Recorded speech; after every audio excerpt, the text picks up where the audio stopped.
welcoming Nicole Wood, the new commissioner, just recently appointed. This is her first meeting.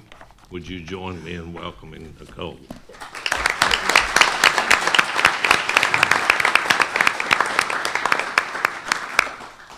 I told her that I always sat there and Jim Blair sat here and he would always pour my coffee. So I don't know how this is going to work, whether she will or won't, but we'll try it and see. Anyway, first thing I would like to do is, about 30 years ago, I had the privilege of meeting a gentleman by the name of Dave Murphy. Dave, at that time, was working with the National Wild Turkey Federation and joined us in Poplar Bluff at the start of a chapter there. And I think, Dave, if memory serves me correctly, there was about 6 people there. We grew it into one of the largest chapters in the state. And I thought that I really knew Dave Murphy well until I've had a chance to serve on this Conservation Commission with him. In his past year as chair, he did everything above and beyond what would be expected of a chairman. I'm honored to be able to sit here today and hope that in some way I can partially fill the shoes of Dave. But Dave, we would like to recognize you this morning for your service to the commission and to the citizens of our state. Would you please stand, sir?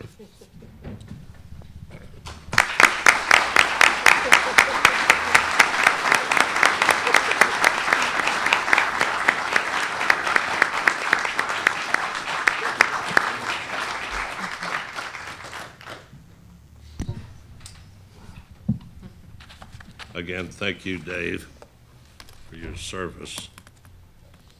Madam Chair, Director, would recognize you at this time for your remarks.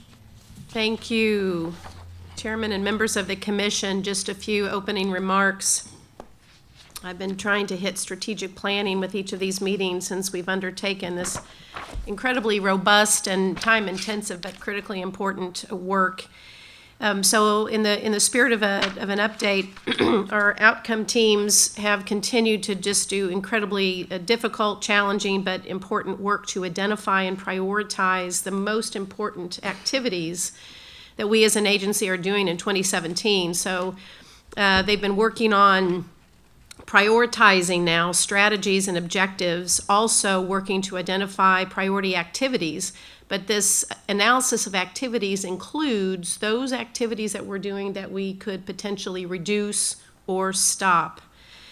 We're also developing key measures that will gauge our process and progress as we go forward. So the next step is administration. On September the 6th, we'll be doing an all-day retreat in which we'll be making some key decisions that we think are going to get us much closer to a final strategic plan, remembering, of course, that this is an iterative process and continual feedback from our citizens, from our open houses and online. That feedback is coming into this process as well. This is all in an effort to identify the most important things we as an agency need to be doing to delivering conservation today and into the future. But it's also ensuring that this is where we're allocating our resources, our financial resources, which is critically important to the Commission, I know, as effectively and efficiently as we can to achieve our mission.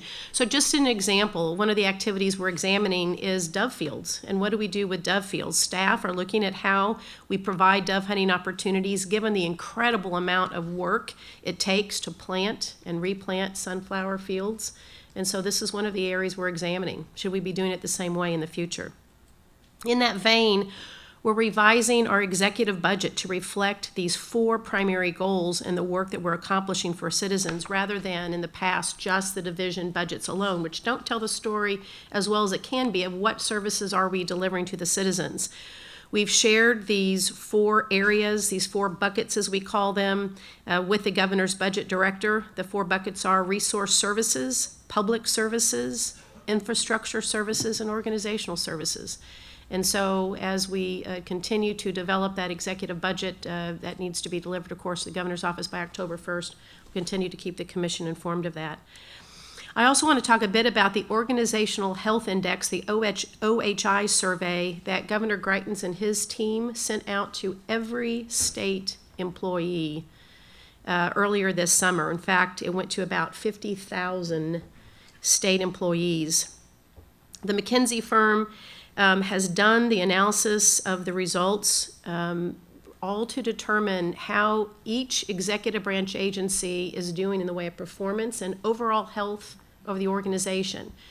And we had over 68% of our staff respond to that survey. Statewide, it was over 75%, which McKinsey firm said was absolutely remarkable to have that sort of high response rate. There were 62,000 individual comments provided by employees from around the state. The McKinsey firm will be coming back around the second week of September to meet with each agency. So they'll be coming back to meet with administration and the division chiefs that second week of September to go over the findings of the Department of Conservation. So we know the commission will be interested to hear how our staff believe the organizational health of this agency is. It'll give us great opportunity, we believe, to identify areas, as always, to improve upon. I want to mention just briefly the land conservation strategy. Just want to thank the commission for adopting the land conservation strategy earlier this summer and then requesting staff to prioritize land acquisition requests based upon the 6 criteria that were identified in that land conservation strategy. We are in the process of developing scoring criteria which reflect these priorities, and will be presenting the commission with any land acquisition offers after the scoring has taken place. So just a thank you to you for moving us along in prioritizing our land acquisition even more effectively. Fall is almost here, and I can just see the gleam in Commissioner Murphy's eyes and others as they think about fall turkey season. But just a reminder, September 1 marks the opener for dove, rail, and snipe. September 9th marks the opener for teal. For those who are woodcock fans, that's October 15th. Archery, deer, and turkey, September 15th. Firearms, turkey season, Commissioner Murphy, as you know, October 1st. Lots in store this fall, so I hope everyone's cleaned their guns, gotten their archery equipment out, and are ready to go enjoy the outdoors. Finally, a thank you to the commission for attending our open houses to date. We've completed 3 of the 8 open houses. We've had great attendance at each of these, and it's just been a great opportunity for us to hear from community leaders, from our citizens, from different parts of the state on what they believe is important as it relates to their Department of Conservation and the fish forests and wildlife resources of the state. And we look forward to the final 5. A huge thank you to staff for the incredibly hard work that they've put into making these events so incredibly successful. They've been very creative in the events that they've held in conjunction with the open houses. Include a fish fry, a birthday cake celebrating 80 years of the Department of Conservation. Future events we've heard will include hummingbird banding, monarch tagging, and more. So thank you, staff, for the great work that's gone into those open houses. Final thing, just we know that we're dealing with the impacts of House Bill 19 not passing. We'll hear more about that throughout this meeting, but I did want to thank all the work that Andrew, Jacob, and others have done of trying to assess where we are with our CI projects, and we'll hear more about the impacts and where we are to date. Andrew and Aaron and I have met with the governor's office and OA on those impacts. They are aware of the significant and difficult decisions we've had to make because of House Bill 19 not passing. So thank you, Mr. Chairman. Back to you. Thank you. The chair at this time would recognize Max. I think we're starting with a series of awards that our staff has received. Good morning. Good morning, How Commissioner. are you, sir? Director. Good. It's my pleasure to recognize Max Allerger, Grassland Coordinator. He's been recognized by the Midwest Association of Fish and Wildlife Agencies as their Wildlife Biologist of the Year for his exceptional contributions towards grassland conservation in Missouri and the greater Midwest region. Acting as a tremendous grassland advocate, Max has worked diligently with a variety of conservation partners, including state and federal agencies, non-governmental organizations, universities, private citizens to take grassland conservation efforts from concepts and planning to on-the-ground implementation. Some of Mac's greatest recent accomplishments include serving as the primary grassland technical advisor for the National Audubon Society's Conservation Ranching Program, a unique public-private partnership expected to improve grasslands and serve as a model for future market-based conservation programs. Serving as chair of the department's interdivisional grassland technical team, a multi-divisional working group dedicated to the innovation of grassland conservation in Missouri. Also assisted Private Land Services Division to secure Natural Resources Conservation Service Regional Conservation Partnership Program funding totaling $6.5 million to improve the functionality of Missouri's grasslands for native flora and fauna. Serving as project leader for working grassland managers on large-scale restoration projects totaling more than 2,100 acres on departments Shell Osage, Helton, and Linscomb wildlife areas. Serves as a recovery lead for the greater prairie chicken, a state endangered species. And then finally serving as the 2017 coordinator of the multi-state patch burn grazing working group, which will be hosted in Joplin in September. So with that, congratulations. Thank you, Jason.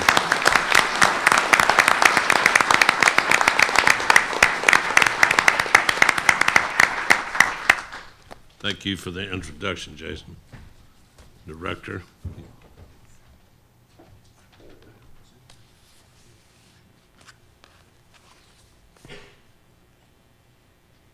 Mr. Chairman, members of the commission, it is my honor to acknowledge Mr. Tom Draper for recently accepting the Spirit of the Shack Award through the Midwestern Association of Fish and Wildlife Agencies. So the title is fairly short, Spirit of the Shack Achievement Award. This award will be given to the individual who exemplifies the ideals of the great conservationist and educator Aldo Leopold and who has contributed to conservation in a superior way.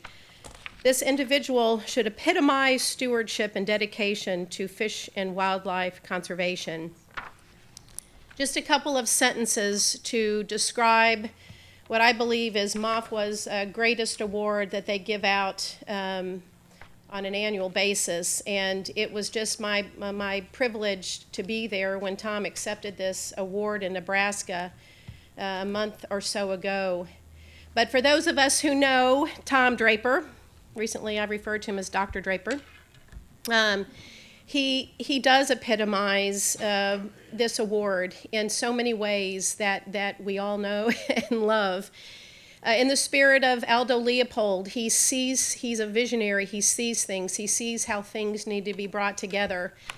But he's also the first, and I hear so many of his direct reports. In fact, what was the comment I heard earlier this week? Boy, if you're on the plane with Draper, you better not take a break for the men's room or anything else, because in a lickety-split, he's going to be gone. He's always leading the way.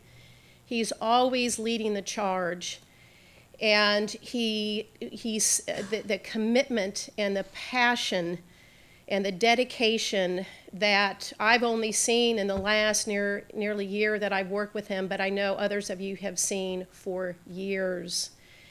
It is unrivaled as far as my assessment.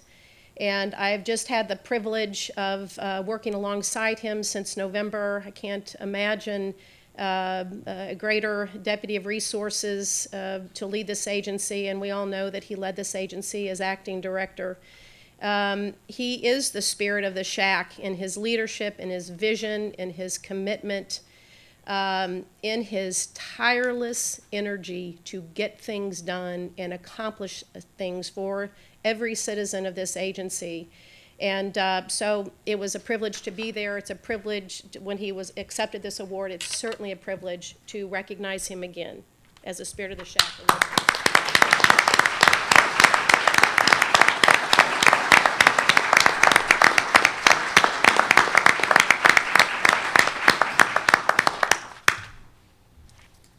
If I may, before I begin to introduce Tom Daly, I got to say a couple things here. First of all, you never do this alone in your work.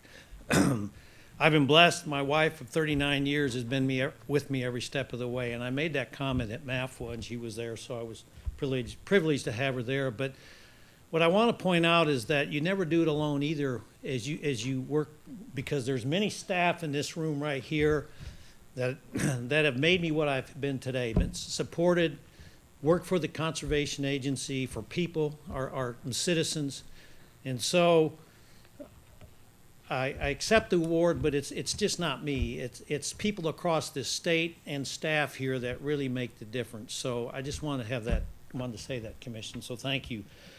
Now it's my great privilege to introduce Tom Daly, who is the National Bob White Technical Committee Science Coordinator for NBCI and National Bob White Conservation Initiative, and to recognize Bill White and some of the magnificent work that Bill, as our private lands division chief, has done. But before Tom, you come to the podium, there's another individual in the room that I'd like to recognize, and that's Elsa Gallagher. If you know Elsa, she was a longtime private land conservationist for us, for the department, but she has recently accepted a national leadership position, which is the Conservation Leadership Program Manager, and that's a nationwide effort with Pheasants Forever to provide leadership training for youth and our volunteers across this nation to do great conservation work. So with that, Elsa, thank you for all your work. So with that,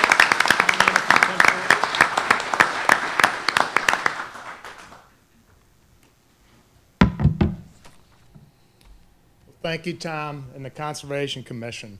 On behalf of the National Bob White Technical Committee, known as NBTC, and the National Bob White Conservation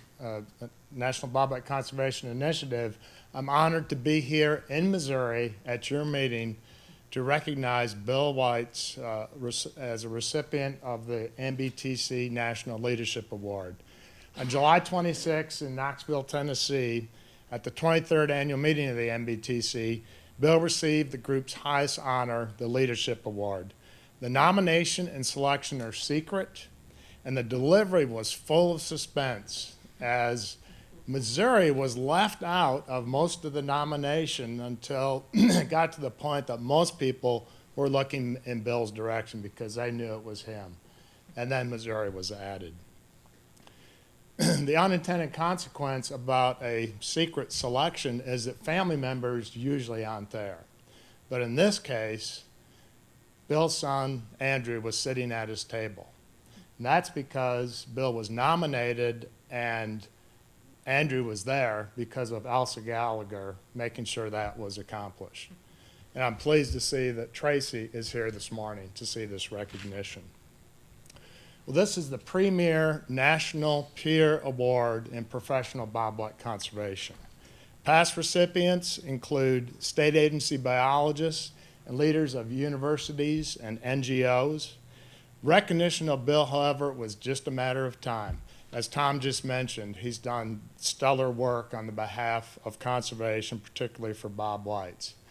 Bill has been helping lead national committees, but more importantly, in Missouri, he has led by example. From the millions of acres of habitat created across the state, leadership on the creation of Missouri's Bob White restoration plans, and the mentoring and family tradition that he's exemplified for quail hunting with his sons, all have placed Bill at the top of leadership in conservation in this country. Bill's award is featured in the 2017 NBCI Bob White Almanac, which will be released September 12th at the NBCI Management Board meeting at the annual meeting of the Association of Fish and Wildlife Agencies. Bill, congratulations on a well-deserved award.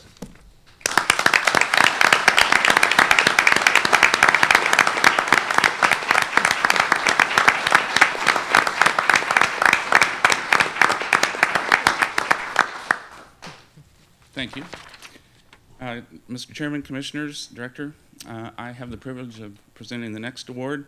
It was also presented in July at the National Bob White Technical Committee meeting to private land conservationists Brad Popes and Tim Cavan. And if you guys could stand, please. They're recipients of the prestigious National Bob White Conservation Initiative's Firebird Award. This team award was presented to Brad and Tim for their efforts and dedication in working with landowners and partners to successfully restore quail in Scott County, Oak Ridge, and Sand Prairie quail focus areas in southeast Missouri. That's 3 separate quail focus areas that they help manage. Together, they have worked with their cooperators to restore over 70,000 acres of habitat. This includes more than 1,000 farm visits, 1,800 technical assistance contacts, and 500 plans in the last 3 years alone. It's changed the local landscape and has made southeast Missouri a destination for quail hunters. This habitat was nearly non-existent before 2005. Both Brad and Tim are past Private Land Services Division Employees of the Year recipients, and Brad holds the dubious honor of also having been the Fisheries Employee of the Year award recipient. To put their accomplishments in perspective, local cafes and businesses are noticing quail hunters coming back to the area for the first time in decades. Hunters and landowners alike acknowledge the comeback of quail on the landscape more than they've seen in the past 30 to 40 years. The Scott County Quail Focus Area bird surveys indicate at least 3 times more quail in the focus area than found outside of that focus area. And 10 covey bird hunts are not uncommon. Thanks to Brad and Tim for their passion for the natural resources of our state and helping so many landowners realize their land management objectives and leading the nation in private land quail restoration. Brad and Tim, thank you.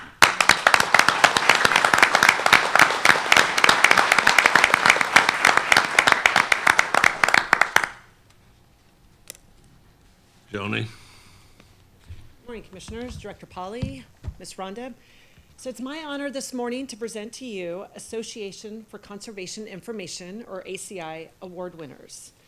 ACI is a nonprofit for information and education professionals representing state, federal, and Canadian agencies and private conservation organizations.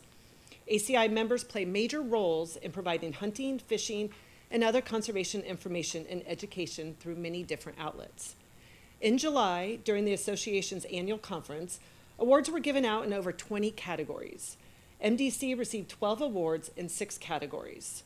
And for perspective, more than 400 entries were received in the various awards categories this year, setting new records and making it the most competitive it has ever been. All winners were chosen by an independent panel of 3 judges who are experts in their respective fields.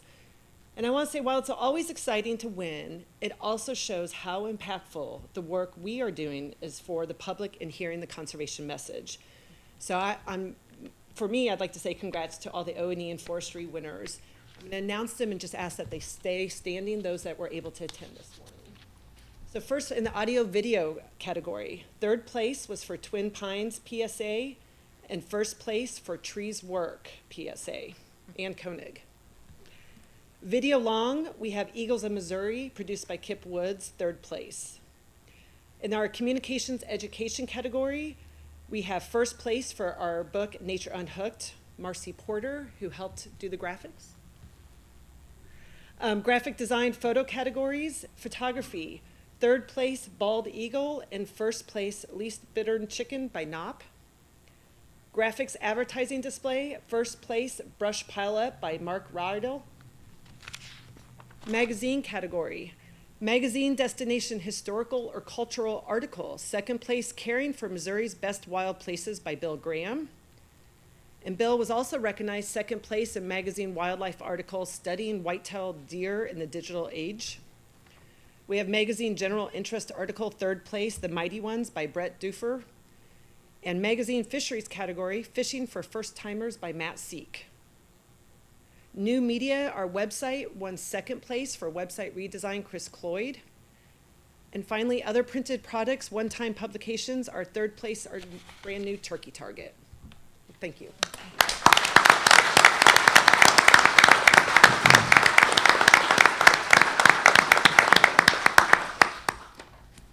I also have the next agenda item, and it's my privilege to give you a brief communications update.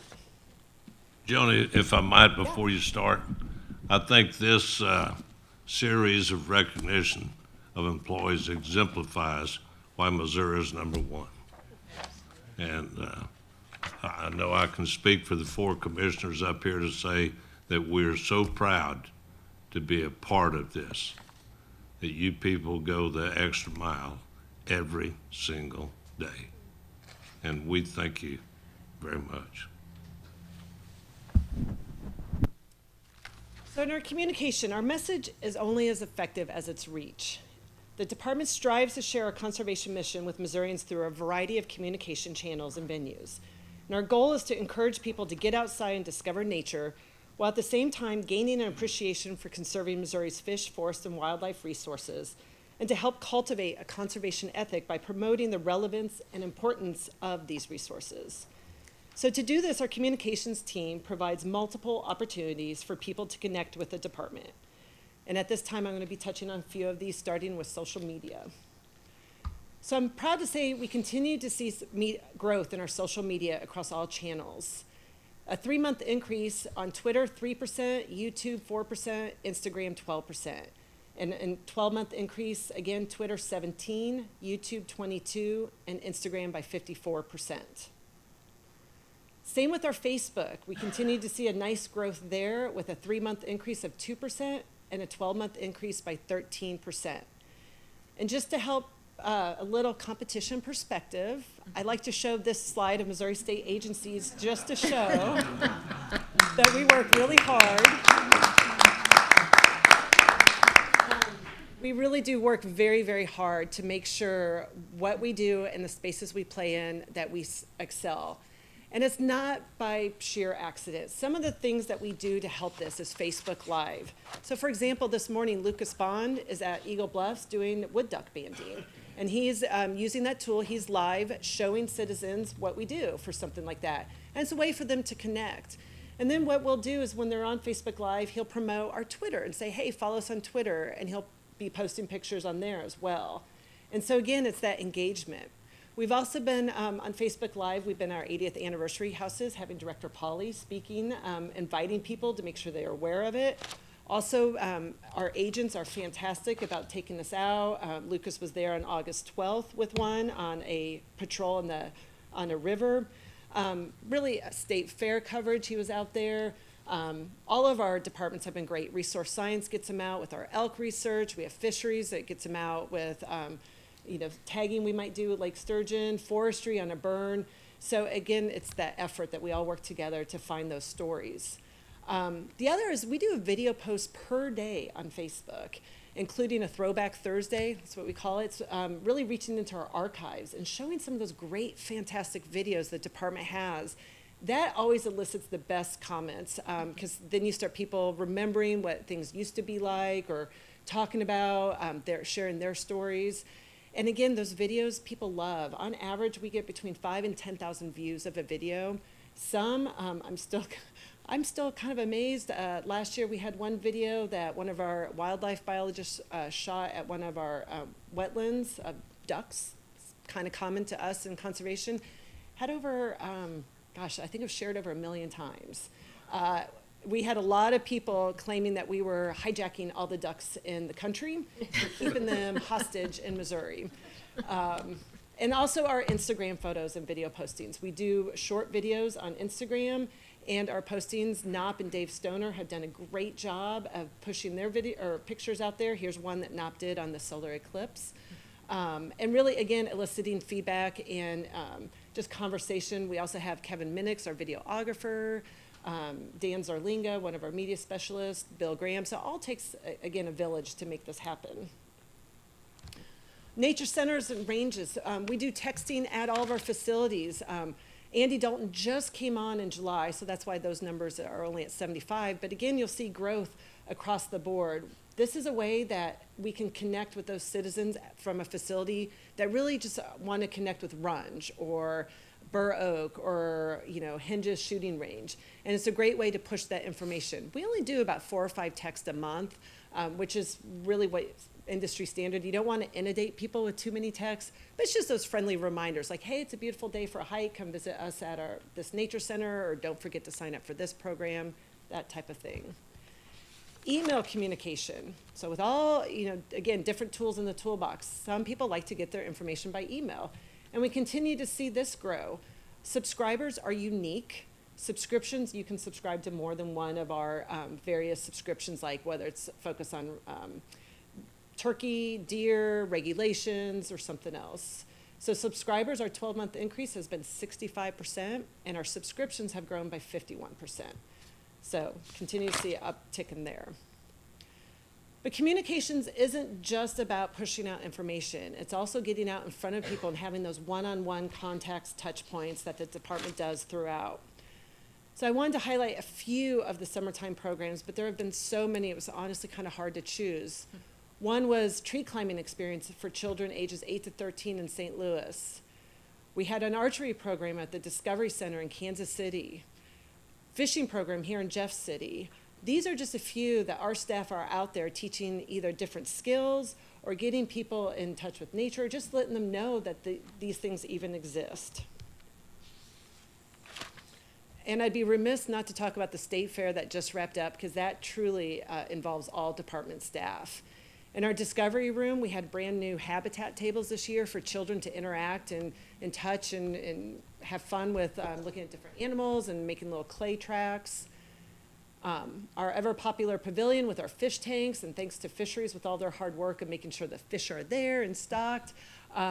One little nuance I wanted to point out in this photo, the white that covers the fish tank, that's all new this year. It used to be brown. So again, just things that our staff did to update it, to make it a little bit more friendly. And of course, our ever popular pavilion where we do different demonstrations. This is one doing squirrel cooking, and the crowd got to taste it. He had enough left over, so even anyone in the pavilion, he was going around and letting everyone taste squirrel in the pavilion. So print media, it's another tool that we use. Our new design, we are really, really proud of this magazine that was launched in July. And I wanted to share a few comments. Hopefully the director has, but I wanted to be on record to show a few. So here's one. Wow, I just sat down to read the July issue. As soon as I opened the cover, I noticed the new format. I love it. It seems like there's more information packed into the issue. Thanks, and keep up the great job. I wanted to tell you that I love the new format of the Conservationist magazine. I've always read it every time I receive it, but this is the best it's been in 54 years. Please keep the same format. It was colorful, readable, informative, etc. I've received and enjoyed the magazine since I returned to Missouri in 2000. I appreciate and I'm proud of our MC as a whole. The new format and the magazine is super. Thank you all. But if you remember when we gave our presentation about the magazine, we said our average reader was a little bit older, and so some of these design was to try to attract a new one. So to help, let that new audience know what exists and leveraging the power of video and mobile devices to reach our new conservationists, we've been running a pilot program, if you will, in St. Louis of using video to target a younger audience. So I want to just play for you one of the videos we're running. It's 15 seconds.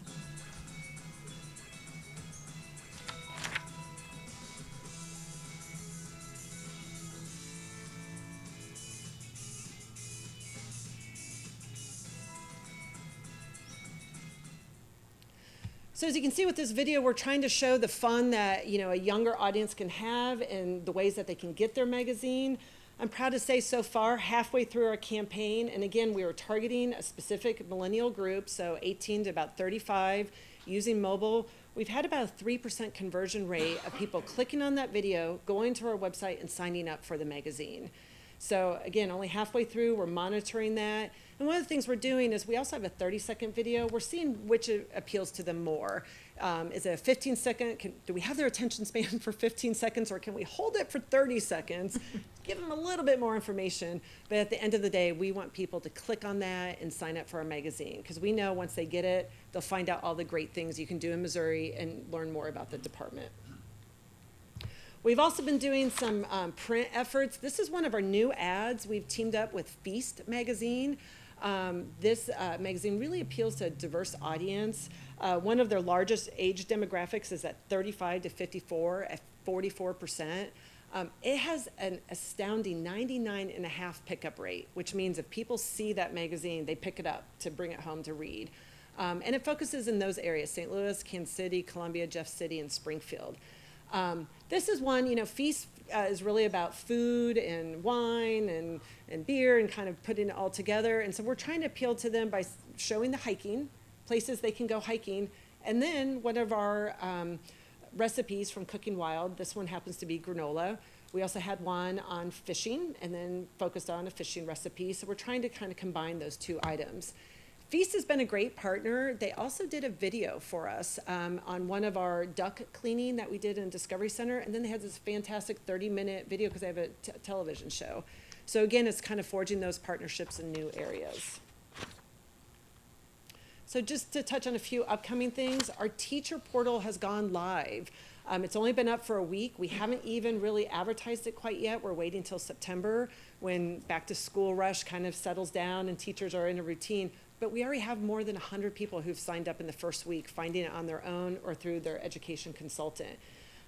This is going to help us provide, the ability to order materials, learn from other teachers, interact with staff. We're going to be able to grab those emails, send them information.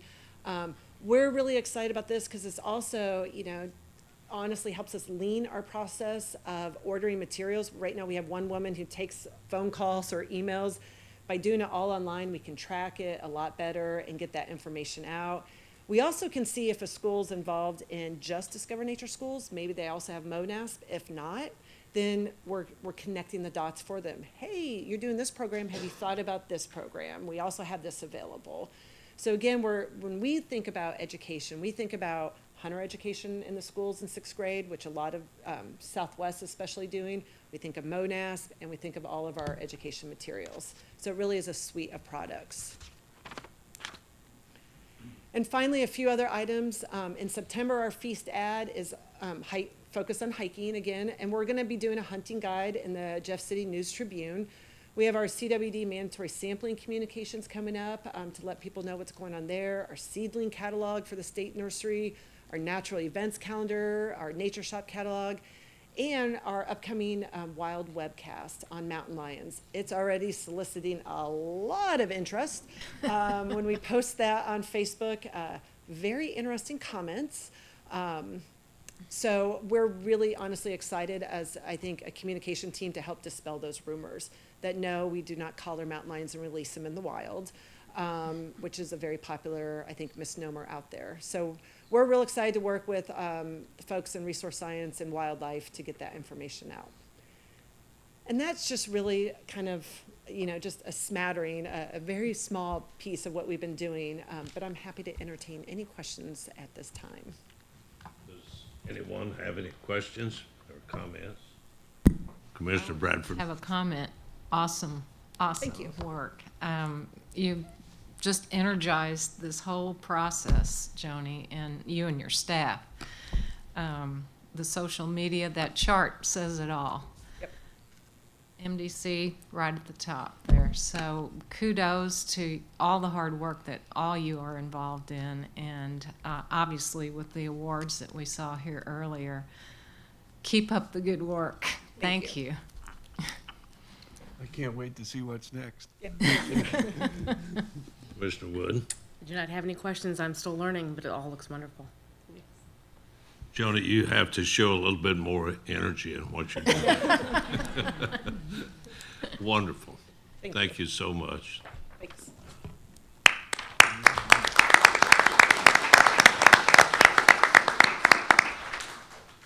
As you will recall, in order to expedite the process of the meeting, we went to a consent calendar during this past year, at which time that we include items that just do not require a lot of time, but we allow the commission the opportunity to speak to any one of those items. Otherwise, we take all of those in one motion. And I would ask the commission if anyone has any comments. I think Commissioner Bradford, you indicated you did. Yes, I do, Mr. Chairman. In respect to our time today, I know we have a lot on the agenda, but I also feel like we have 2 year-end reports on the major construction projects as well as the information technology that I think are probably really important reports that I'd like to hear from. And if we could put that perhaps on our next commission meeting, to hear from these individuals so we can hear the results of year-end study for both those? We will certainly be happy to get that done. Thank Director you. Pauley. Thank you very much. Commissioner Murphy? Having reviewed and discussed each of these previously, I would make a motion to approve the remaining items on the consent calendar now. Is there a second to that motion? Second? There's a motion made, seconded. Any discussion? All those in favor say aye. Aye.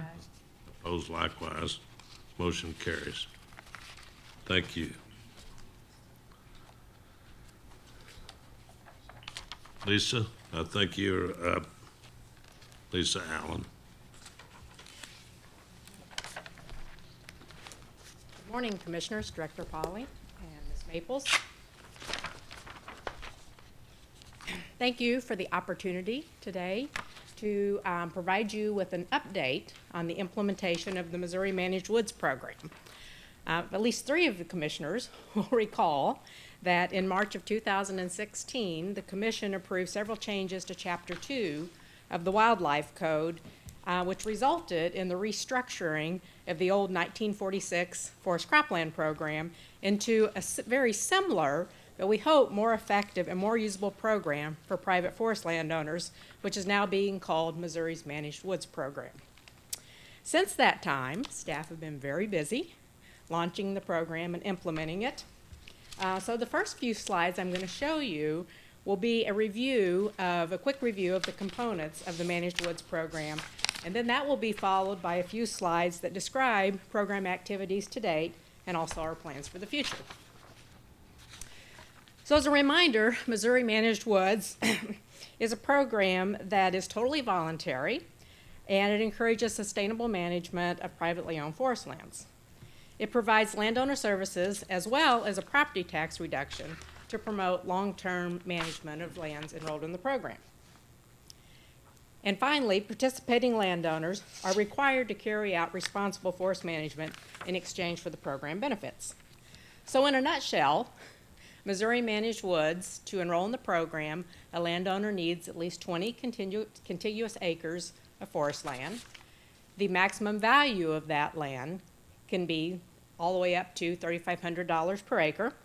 The landowner enrolls for 15 years, and then the department, in turn, provides $1 per acre to counties in lieu of taxes for lands enrolled in the Missouri Managed Woods Program. Also, as a reminder, it's only woods.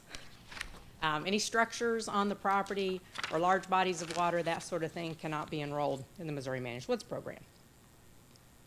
So what are those landowner obligations? Landowners enrolled in the program, first, to stay in good standing, they must get a management plan and sign that management plan and agree to at least a minimum of implementation. And within 5 years, the landowner must show that they've made some progress in implementation of that management plan. In addition, there is an expectation that the landowners join the Missouri Tree Farm Program. And you will see on the slide here on the screen that in fact in 2011, Commissioner Murphy was recognized as the Tree Farmer of the Year. So that is a program we'd like to see all landowners mimic and get involved with.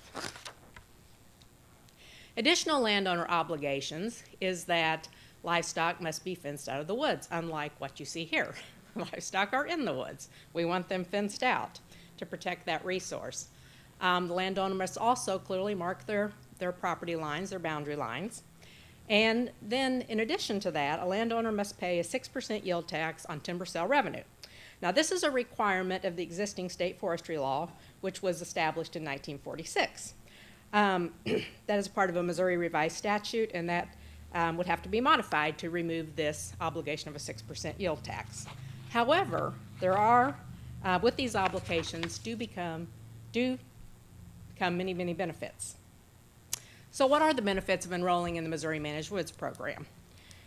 Well, in the first place, landowners are going to receive priority assistance from the department, and that entails getting that management plan that I mentioned before, written by a professional forester at no cost to them.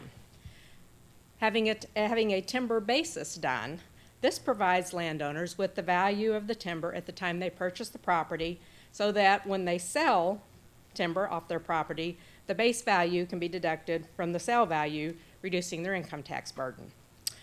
This service is something we have not provided in the past as a department, and we will likely contract with consultant foresters to assist us in providing this service for landowners enrolled in the program. We'll continue to provide timber sale assistance, as we've always done in the past, to these landowners. And landowners enrolled in the program will receive preference for cost share or an increased rate through the department's cost share docket for enrolled lands. Additional benefits, as mentioned earlier, landowners are required to pay that 6% yield tax on any timber sale revenue generated from the sale of forest products. However, to offset this cost, a landowner can receive what we're calling a 6% incentive payment if during that timber sale they use a professional forester to develop a forest management plan, they use a trained logger or a master logger to harvest those products, and then finally they ensure that best management practices to protect soil and water are in place at the conclusion and during that timber sale. So if all that criteria is met, they will in a sense be reimbursed for that 6% with an incentive payment. Then in addition, forest certification, as I mentioned, will be available through the Tree Farm program if landowners choose to enroll in that. The great thing about the Tree Farm program is it provides a very clear set of requirements and eligibility to make it easy for landowners to participate in a globally recognized forest certification program. And then finally, the landowner will benefit from the reduced property taxes since the department will pay a portion of their tax bill. So that's, in a nutshell, the program. And then now I want to go into our efforts to date. So those efforts have kind of involved three categories: stakeholder engagement, outreach and promotion activities, and then training for our staff. So just to give you a sense of some of the stakeholder engagement first, the first thing we did was engage a group of, I guess what I'd call well-seasoned foresters. That would include folks like myself who actually were very actively involved many years ago in the implementation of the old forest cropland program. So a little bit of experience with this sort of program. But then we also brought on newer staff to engage that might have some new, fresh ideas on what we need to do to implement Missouri Managed Woods program. So this group vetted through the new program and came up with the program requirements or fleshed those out a bit. In addition to that, Forestry Division staff met with the State Tax Commission to introduce them to the program and inform them of the program specifications and to answer any questions that they might have. Forestry Division's private land supervisor, Steve Weston, made a presentation on Missouri Managed Woods at the Missouri State Assessors Association annual meeting to bring them up to speed. And information and program specifications were presented to the Missouri Forest Resources Advisory Council. And this is a group of, that is made up of about 35 different, or represents about 30 or 35 different organizations that would include state and federal agencies, not-for-profit organizations, educational institutions, and a variety of other entities that are directly involved in forestry in our state. So this presentation to the Missouri Forest Resources Advisory Council was a really good opportunity to get some feedback from folks involved in forestry all over the state, which I think helped us fine-tune the program. On the outreach and promotion front, a multitude of presentations have been made to help folks learn about Missouri Managed Woods program. Presentation has been made to the Missouri Tree Farm Committee, Missouri Consulting Foresters Association, who we hope will be instrumental in helping us implement this program. A special presentation was made this past April to a group of landowners that attended the Missouri Woodland Conference. And I have to mention that we have made an introductory mailing to all Tree Farm members, and this photo that you're seeing on the screen is Jim Ball, who is our 2017 Missouri Tree Farmer of the Year. And Jim has not only become the Missouri Tree Farmer of the Year, but he has also now been awarded the Northeastern Regional Tree Farmer of the Year, and he is currently being considered for the National Tree Farmer of the Year. So we're very proud of the work Jim does in the Tree Farm program, and we're keeping our fingers crossed that he might get that national award and that recognition. So tree farmers are definitely one of our first target audiences because they're already enrolled and they're already part of the choir. So we're also going to provide a follow-up mailing to them later this month to try to generate interest from that group. Training efforts, as I mentioned before, the old forest cropland program that is similar but different. Very few of our foresters have worked with that program in the past, so we felt like we needed to offer a lot of training to staff. So we've had a variety of training opportunities for department staff, at this time mostly forestry division staff, to learn about the program. Steve Weston worked very hard to produce a comprehensive procedures manual that staff have to step them through the program. We've done WebEx training, provided those opportunities. And our forestry division private land supervisor, Steve, has made it a priority to accompany our foresters to the field on these first initial visits for Missouri Managed Woods, just to make sure that they're comfortable with the program requirements, because it is a little bit different than what we've been doing for the past few years. We're also planning additional training for other department employees working with Private Land Services Division and others who potentially might be responsible for promoting the program.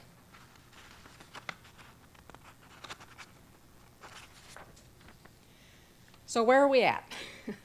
Since the program was launched earlier this year, which was really in April, at about the time just prior to the Tree Farm Conference, we've received 15 applications, and that makes up close to 3,500 acres of woodland, landowners that want to enroll in the program. These tracts are pretty well distributed around the state at this point. We have, you can see the different counties on the screen that have where we've gotten applications from, so that tells us that our messages are going statewide with this distribution. So I guess when you consider the program's only been out there for a few months, and you consider that we have about 350,000 private forest landowners in the state, and our enrollment target eventually is about 500,000 acres, about 500,000 acres, it might seem that we have a long ways to go. But we're not currently discouraged or disappointed in the uptake, because we have strategically planned what we are calling a soft rollout. In other words, contacting landowners we're already involved with, like tree farmers and others, to begin with, because we think we need to test the program a little bit. So this slow start has allowed us enough time to ensure that staff understand the program requirements and they're comfortable with those.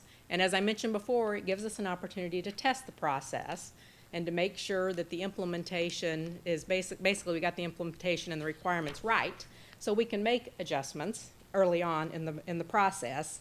And then we feel like if we can get more comfortable, feel confident in the process, get all the kinks worked out, then we're confident that we want to make sure too, check out how long it takes a staff to make these visits, how long is this application process, and all those things that involve, so we can look at areas where we think we might have high demand and we might need to do staff reassignments, that sort of thing. So we want to get all of our ducks in a row, and then we're going to move forward with much more aggressively promoting the program.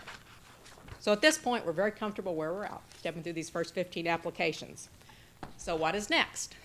Okay, foresters and private land conservationists will continue to promote the Missouri Managed Program as they work with landowners. We are planning to send program information and promotional material to all county assessors. An article will be published in the Green Horizons Forestry newsletter this fall. This newsletter reaches approximately 14,000 individuals, and these are mostly forest land owners. An article is planned for the Missouri Conservationist in 2018. We're also working with the department's information technology section to develop data storage application. So when those applications start rolling in, we're ready to store the data. And finally, our forestry division communication specialist will be working with the outreach and education division staff to develop recognition signs for our landowners enrolled in this program. So while in its infancy, Missouri Managed Woods is launched, and it is available to landowners. You can sign up today, and we're excited about the possibilities that this program holds, and we're confident that it'll be a viable tool in the toolbox that we can use to encourage and help landowners manage their woods for forest health and sustainability on private land. So with that, I would be happy to entertain any questions. Questions by the commissioners? Commissioner Wood? This is a great program to partner MDC and counties together and that definitely needs to be done. Are there any other benefits to the county when it comes to a program like this?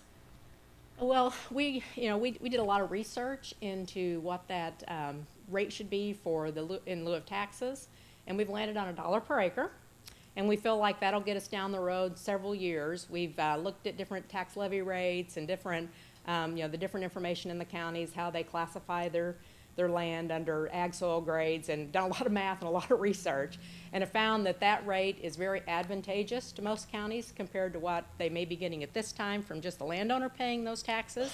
So we're hopeful that that will result in county officials actually promoting the program and helping us with that the outreach associated with it.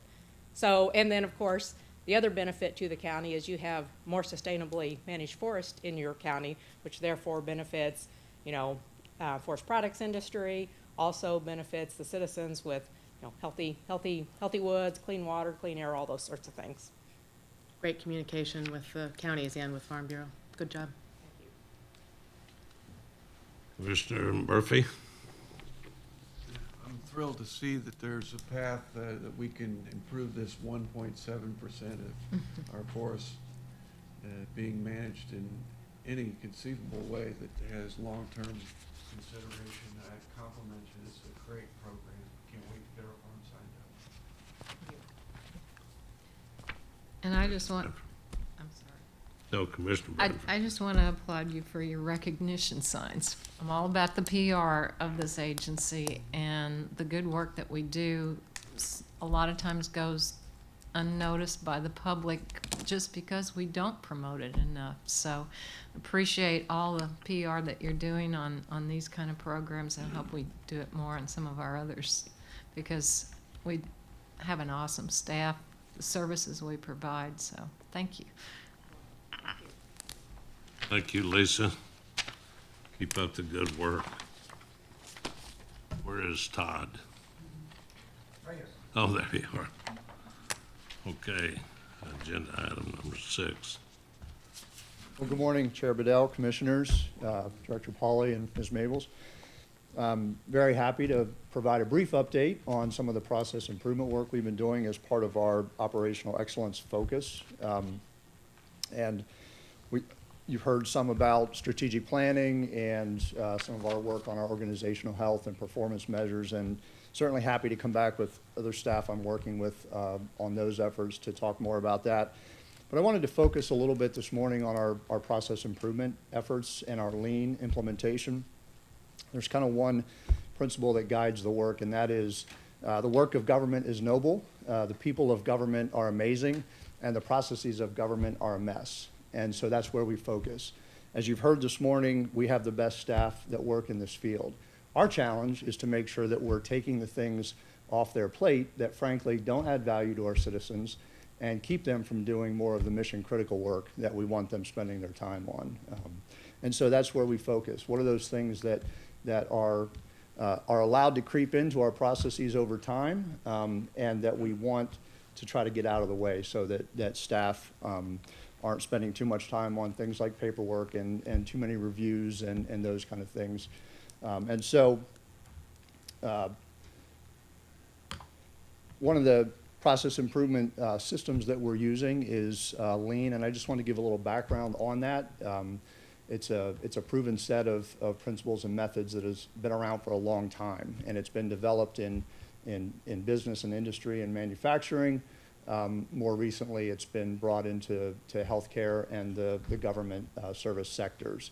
And so it focuses on those business processes and the waste that we can remove from those processes to allow work to go on without asking staff to work harder and work longer.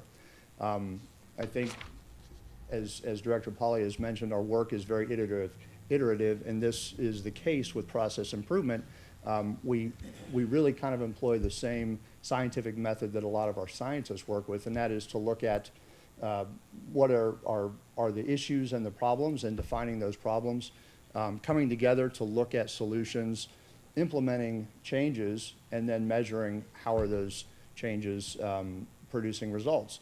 And sometimes we hit the mark, and sometimes we don't, and so we continue to tweak and make what we call continuous improvement. And so our goal here is really to look at the culture of the agency and have everybody every day looking at what they do and asking the question, how do I do this better tomorrow? What are the things that I don't need to be doing to achieve the results that I'm really after? And so, true to form, the staff decided that the thing we wanted to take on first was probably the biggest challenge that we have, and that is our capital improvements, our CI process. And so, the recommendation is always start small and go for a quick, easy win, and that's certainly not the attitude of this agency. And so I was very proud to work with a team of folks that are heavily engaged in all aspects of our capital improvements.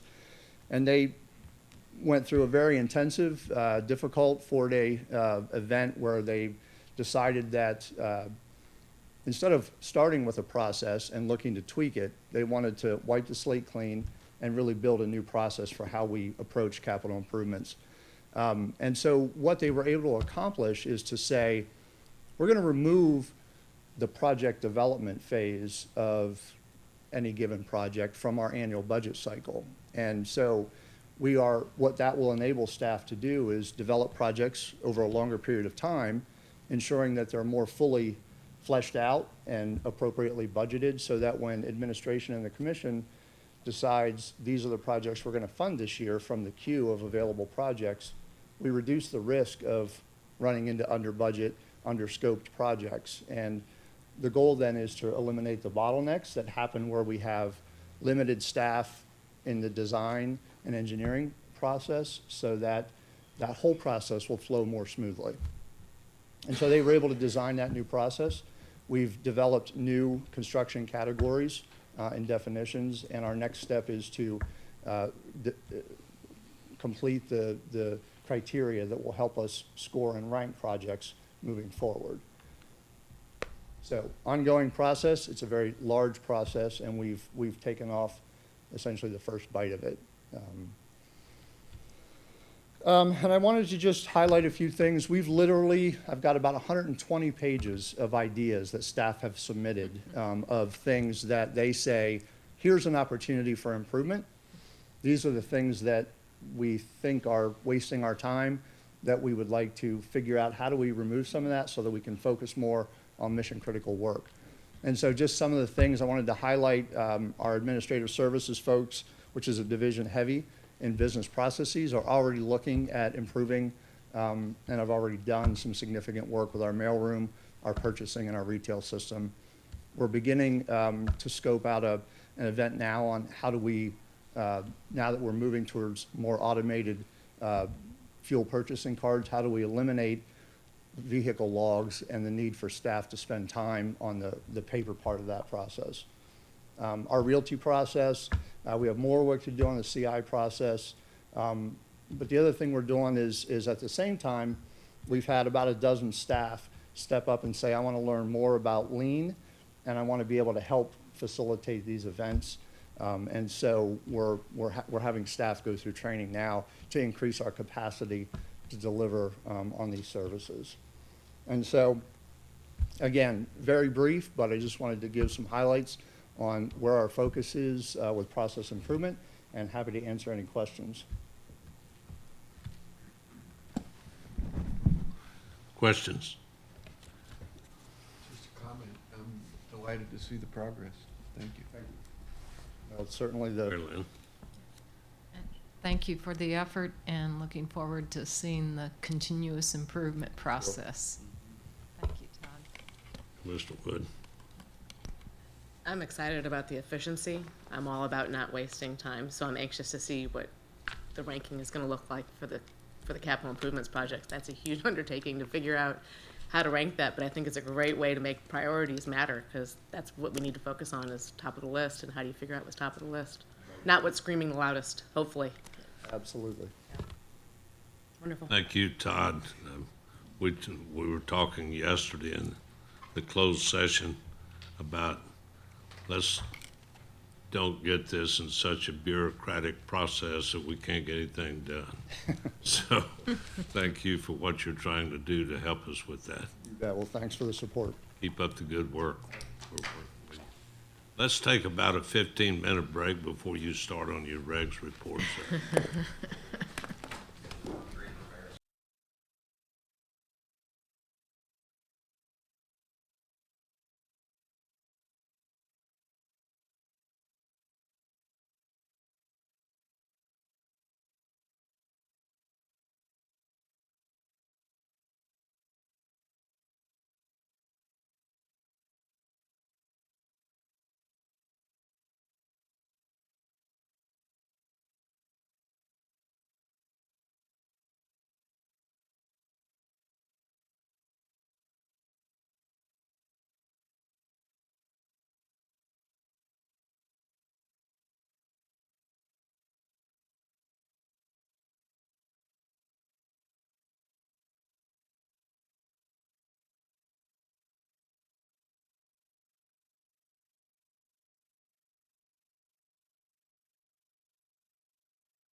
It's amazing how one tap of that gavel quietens things down.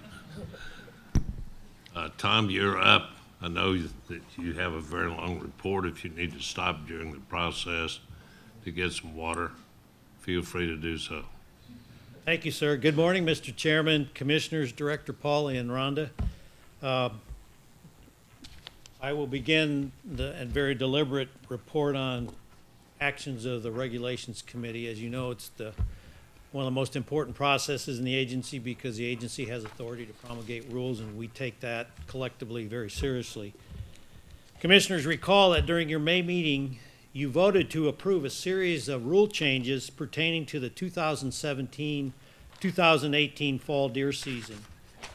Included were recommendations in the form of proposed amendments that will align the wildlife code with recent statutory changes regarding constitutional carry of a concealed firearm by removing the requirement for hunters who carry a concealed weapon to have a concealed carry permit during the fall deer and spring turkey seasons. Additional changes were approved to modify labeling requirements to accommodate hunters with electronic permits. Following the initial vote in May, all of the proposed rulemakings were filed with the Secretary of State's office for publication in the Missouri Register, and as you recall, that initiates a formal 30-day public comment period. From July 4th through August 2nd, citizens submitted input on those proposed changes. A summary of those comments received along with staff responses are included in your final orders of rulemaking, which are provided on page 4 of your commission packet. This presentation of orders of rulemaking as a formal commission action item, signifies the final step in the department's regulation process. The commission has the authority to adopt as originally written, amend, or withdraw those proposed changes based on comments received. Mr. Chairman, unless there are questions, I request commission approval of final orders of rulemaking for 3 CSR 10-7.431 deer hunting seasons general provisions, 3 CSR 10-7.432 deer archery hunting season, and 3 CSR 10-7.455 turkeys season methods limits. Again, this takes care of statutory changes. We did receive comments, but with those comments, we still recommend no changes to the original recommendations. The anticipated effective date of these changes is November 30th, 2017. Commissioners, you have heard the report and the request for a motion to approve the previously stated regulations. Do I have a motion? So moved, Mr. Chairman. Motion made and seconded. Discussion. Hearing no discussion, we'll call for the question. All in favor say aye. Aye. Opposed likewise. Motion carries. Please continue. Thank you, Mr. Chairman and Commission. With your permission, I will now move on with my report. The Regulations Committee met on July 27, 2017 for their mid-year review of the Wildlife Code. Recommendations for the 2018 code changes were reviewed by the committee and are presented today for your approval. Proposed amendments for commission consideration are listed in the action items on the first page of your commission packet, and copies of proposed rule changes with associated justifications are appended beginning on page 7. The anticipated effective date for these changes is March 1st of 2018. Recall that some time ago, administration was made aware of a typographical error that resulted in an inaccurate reference to state statute in the authority section of multiple regulations throughout the Wildlife Code. As rules are open for other changes, staff were instructed to correct the inaccurate reference. Please note that 5 of the proposed amendments presented for your consideration today contain this correction, in addition to recommended changes that you'll be asked to vote on.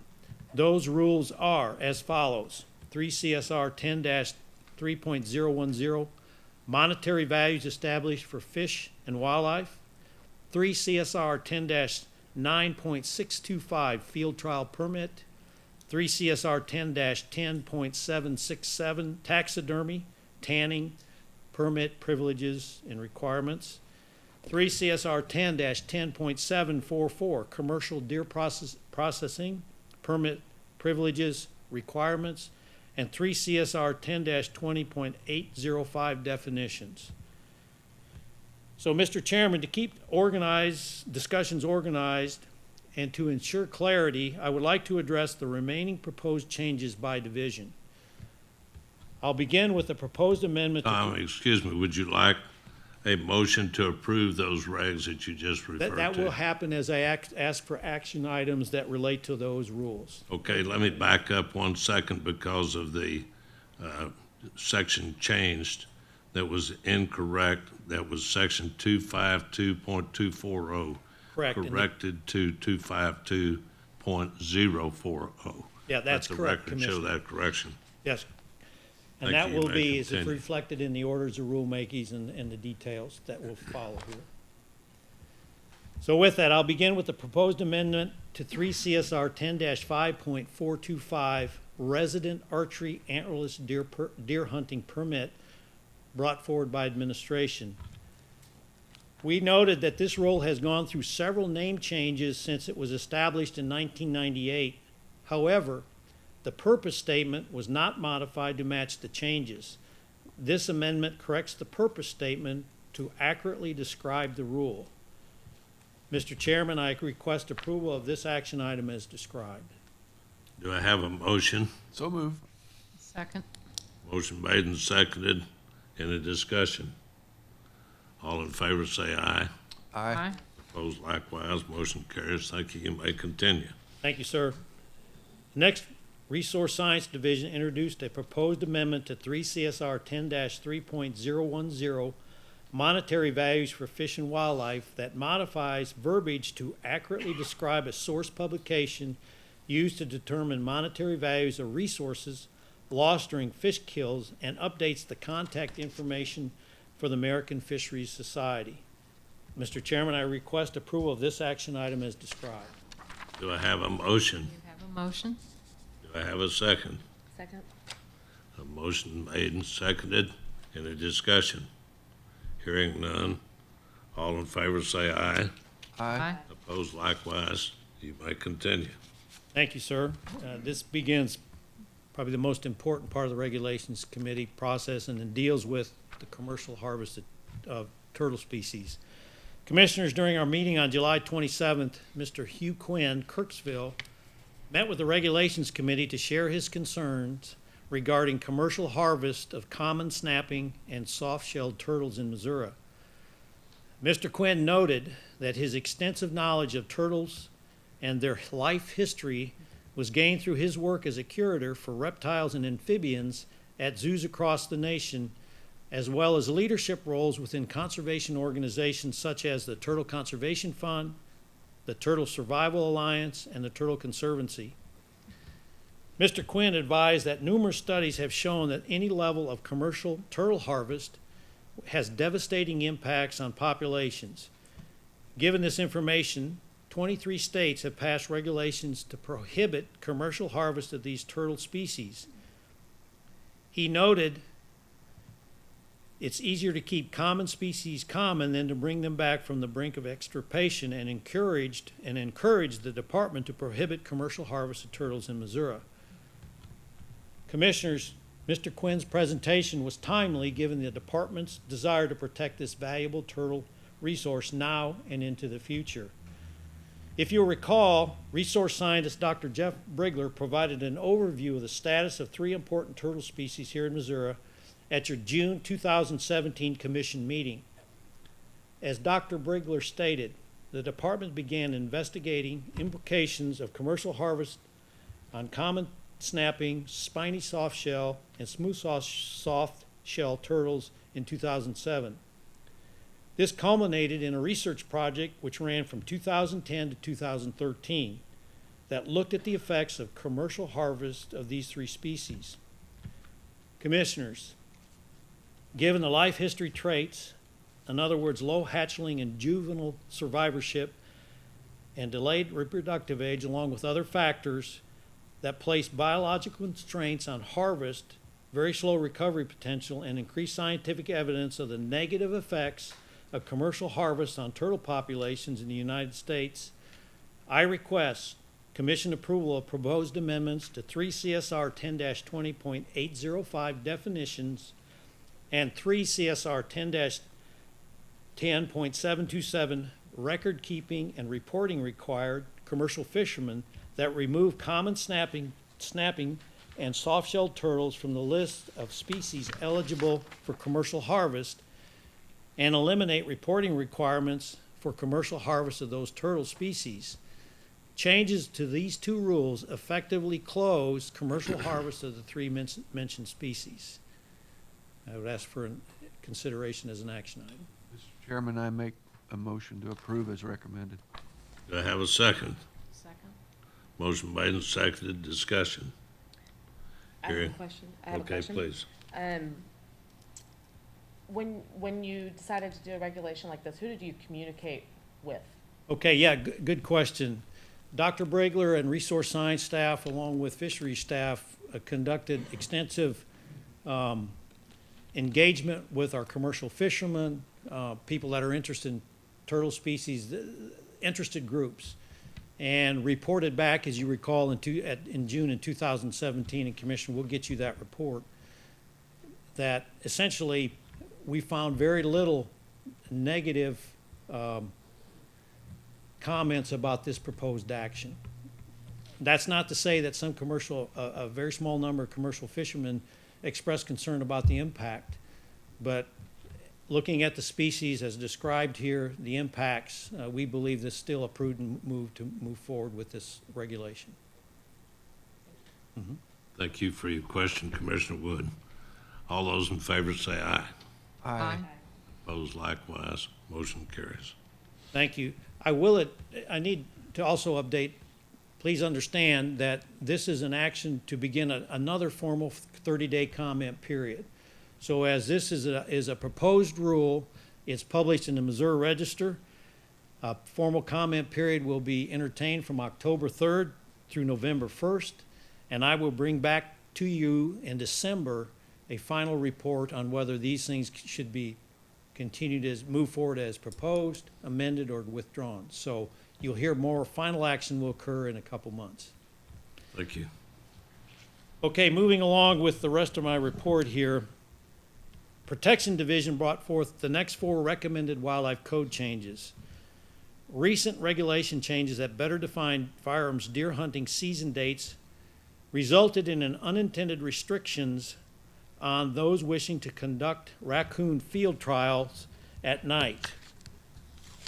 Mr. Chairman, I request approval of an amendment to 3 CSR 10-9.625 field trial permit that will remove those unintended restrictions by allowing raccoon field trials to be conducted at night during all portions of the firearm deer hunting season except the November portion. And I would offer that as a proposed action item. Do I have a motion? Mr. Chairman, you have a motion. Do I have a second? I second that. Do I have discussion? All in favor say aye. Aye. Opposed likewise, motion carries. Please continue. Thank you. The next 2 proposed amendments clarify existing rules that require commercial deer processors and taxidermists to have a separate permit for each location where deer are commercially processed and stored, or where individuals engage in the business of wildlife taxidermy or tanning. Privileges and requirements for wildlife taxidermists processing, storing, transporting, shipping, and displaying are also clarified.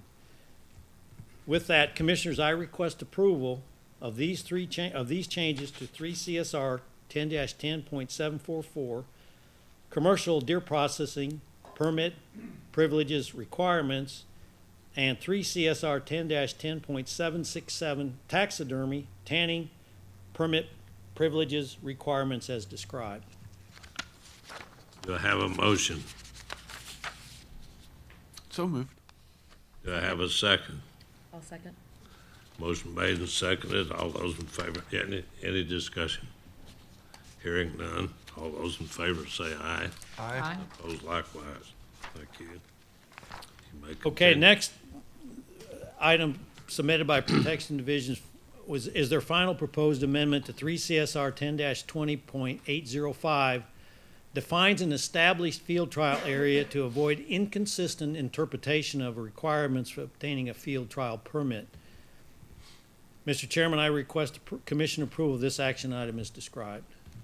Do I have a motion to that effect? Mr. Chairman, you have a motion in that effect. Do I have a second? I'll second. Motion made and seconded, discussion. Hearing none, I'll call for a vote. All those in favor say aye. Aye. Opposed likewise, motion carries. You may continue. Thank you. We're moving on to Fishery Division, the next set of recommendations. To ensure accuracy in the code, proposed changes to 3 CSR 10-9.110 general prohibition applications will correct the scientific name of 4 species on the approved aquatic species list. Mr. Chairman, I request approval of this action item as described. Do I have a motion? Mr. Chairman, you have a motion to approve. Do I have a second? I will second. Have a motion and a second. Any discussion? Hearing none, call for the vote. All in favor say aye.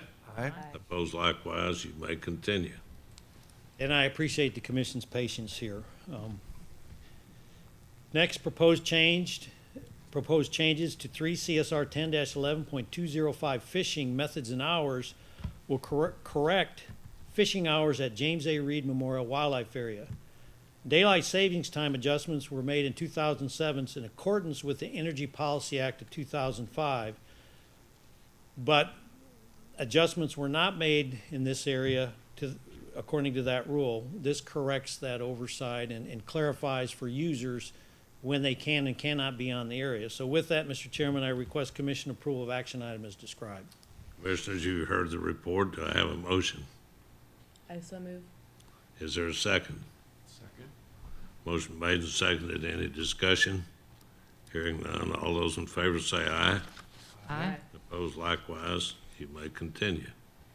Thank you. Commissioners, as you know, the department has a long history of working with other public entities to ensure all citizens have access to quality, close-to-home fishing opportunities through agreements utilizing the Community Assistance Program, which we know as the CAP program.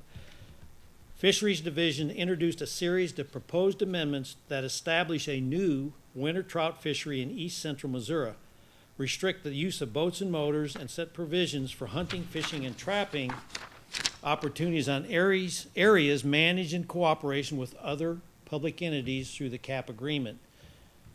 Commissioners, I request your approval of recommended changes to 3 CSR 10-12.110 use of boats and motors, 3 CSR 10-12.115 bullfrogs and green frogs, 3 CSR 10-12.125 hunting and trapping, 3 CSR 10-12.135 fishing methods, and 3 CSR 10-12.140 fishing, dailying, and possession limits. And essentially that's for Union Lake. It brings a code that will reflect this new opportunity.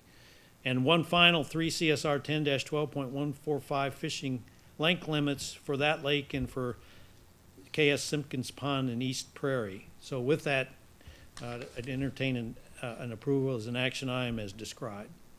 Do I have a motion to that effect? You have a motion in that effect. Do I have a second? Second. That's 6 items that are being voted on. Any discussion? Hearing none, all those in favor say aye. Aye. Opposed likewise. You may continue. Thank you. The next is the final action item for your consideration. It's brought forth by the Forestry Division. This proposed amendment to 3 CSR 10-11.180 hunting general provisions and seasons adds Burr Oak Woods Conservation Area to the list of areas where hunting is prohibited except deer and turkey hunting is authorized in the annual fall deer and turkey hunting regulations and information booklet and the annual spring turkey hunting regulations and information booklet.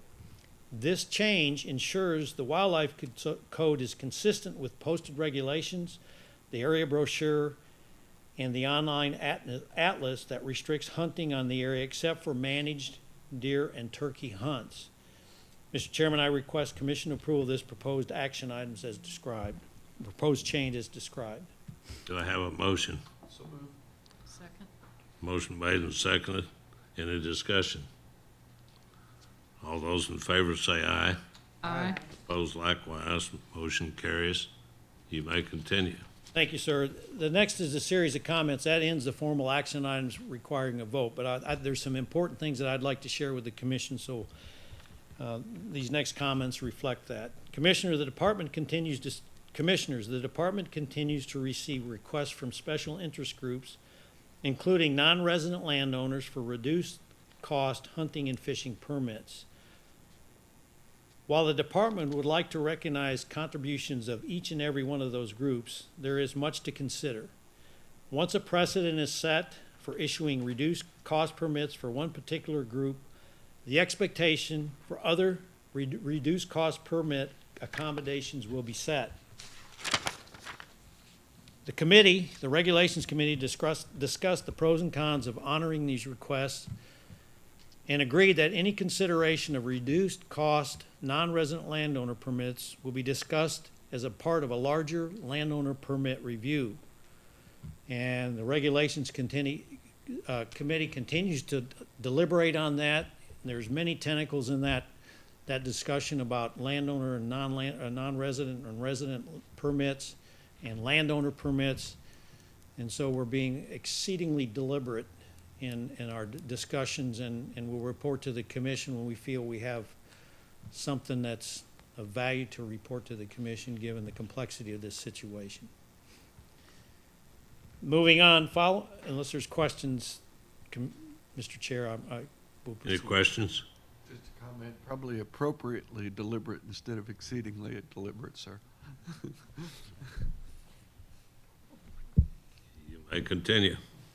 Following this spring's historic flood event in southern Missouri, I toured the area with Protection Division Chief Larry Yamnes and others to assess damage. During the visit, there was some discussion regarding the need for regulations to protect wildlife stranded by floodwaters. And if you recall, there was the Young tract that we had discussed, and Larry and I spent time with protection staff down there looking at the situation. The committee had discussed options to address this issue, and given this type of catastrophic flooding, could occur anywhere in the state, the committee agreed that any recommended regulation change would need to be implemented and considered on a statewide basis. I have asked Protection Division Chief Larry Yamnes to assemble a team to look at current regulations and determine the best way to address this issue on a statewide basis without adding complexity to the wildlife code. That's a tall order, by the way. Any recommendations for the regulation changes will be brought forth for consideration during the annual wildlife review of the wildlife code, which will occur in early 2018. And there'll be more to come on that as we report on our deliberations. Commissioners, since my last Regulations Committee report, citizens have provided input on regulations pertaining to permit fees, deer and turkey hunting, and rules that govern activities allowed on public land. A summary of those comments is included in my formal report of the Regulations Committee beginning on page 4. In addition, as part of our current review of the Wildlife Code, as required by Governor Greitens' Executive Order 17-03, the department is actively seeking input on all our existing regulations, and since June 30th, over 600 citizens have provided input on various regulations, and those comments will be considered as we conduct our review. Common themes from these comments include the value or the views on either supporting or not supporting all-day turkey hunting, non-resident and non-resident landowner permit fees, deer hunting regulations, including the timing of November portion of the fall fire and deer season, reductions of the bag limit for antler deer, baiting, and antler point restriction, fishing regulations, including catfish on big rivers and crappie regulations that are throughout the state, and request to allow the use of lights to pursue coyotes at night. The final report for the governor and summary of public input will be shared with the commission at your December meeting this year. Any recommendations for proposed wildlife code changes will move forward for commission consideration during calendar year 2018, and that will be a part of our annual code review as the committee deliberates on these suggestions. Finally, the upcoming meetings of the Regulations Committee for the rest of the calendar year will occur on September 27th and November 16th of 2017. And with that, Mr. Chairman, unless there's questions, this concludes my Regulations Committee report. Are there any questions by any of the commissioners? Any comments? Comment. I appreciate it, Tom, the time that you all took to spend going down to southeast Missouri and taking a close look at the flooding situation and how to handle that. So I'll be interested in hearing how that pans out, because it is a unique area, floods a lot, and animals are poached a lot in that area, so. Yes, more to come on that, and I would compliment protection staff and wildlife staff. They've collaborated and are trying to figure out how best to protect our wildlife resources, the state's wildlife resources in that part of the world, and so more to come on that. Appreciate it, thank you. Comments? It's actually a question. I know that we have a new CWD area, and you had your first meeting in that area, I believe, and I was just curious if you had an update of how that went with those people. I was not there, but I would ask Wildlife Division Chief Jason Sumners to come forward. He attended the meeting in Humansville, and I think he could give you a better in-depth report on that. Thanks, Jason. No, in general, I think the meeting went well. There were 66 or so attendees present. Jasmine Batten provided a real nice presentation of status of where we are. Folks were inquisitive, stuck around, asked questions. Probably one of the more low-key introductory CWD meetings that we've had. Folks asking good questions, asking about sampling. Overall, a pretty positive event, I would think. It sounds like really good attendance. Did it seem that the people were already educated before this meeting, so therefore general state education is getting out, so that when you go into these meetings, you're not having to start at the very beginning? There's some slow growing understanding, but it still is really starting from ground zero in most of these situations. What we continue to find with CWD is that until it's in someone's backyard, they don't have a full understanding. Most of that's confusion with hemorrhagic disease, frankly. So yeah, it's almost always starting at ground zero. Thank you. Thank you, Jason. Any other comments? I would like to make a comment that as fast as we move through these, that people should not think that the commission takes their action lightly, because we have studied the issues, and we appreciate all the work on the part of the staff for bringing these. And Tom, I know that you have a tremendous job in chairing this and sorting all these issues out. So thank you, and thanks to the staff. We appreciate it. Bet it's a great team. Thank you. Okay, let's see after that, where are we? Andrew, you're up. Thank you, Mr. Chair, members of the commission, Director Pauly, Ms. Maples. I have the next 3 items on the agenda. First, I'd like to turn your attention to the fiscal year 2017 year-end review. Just want to note that the format I've put forward has changed from previous years, and I'm trying to provide more detail, more information for the commission. I'd first like to start with a discussion of the revenue changes. So as you walk through there, there'll be pages for each revenue source and then each expenditure source. Start with total revenues. Total revenues for FY17 were 1.7% higher than 2016 and within 0.1% of expectations. Revenues are generally received from 4 main sources: 61% from the conservation sales tax, 17% from permit sales, 16% from federal reimbursements, and 6% from other sources. Conservation sales tax revenues for FY 2017 were 1.4% above 2016 and within 0.4% of budget expectations for 2017. FY 17 conservation sales tax growth compared to FY 16 was slightly higher than the 10-year average. Permit sales revenues were 3.8% higher, or I'm sorry, 3.8% less than the previous fiscal year. However, the permit sales were within 0.2% of budget expectations for the year. The lower revenues from the previous year are attributable to an increase in cost from point-of-sale vendors. So in other words, we've given them more of the revenues up front to cover their costs. That's why the revenues decrease. The actual permit sales were very close to the previous year, so the number of permit sales. Federal reimbursements for FY 2017 grew 3.8% from the previous fiscal year.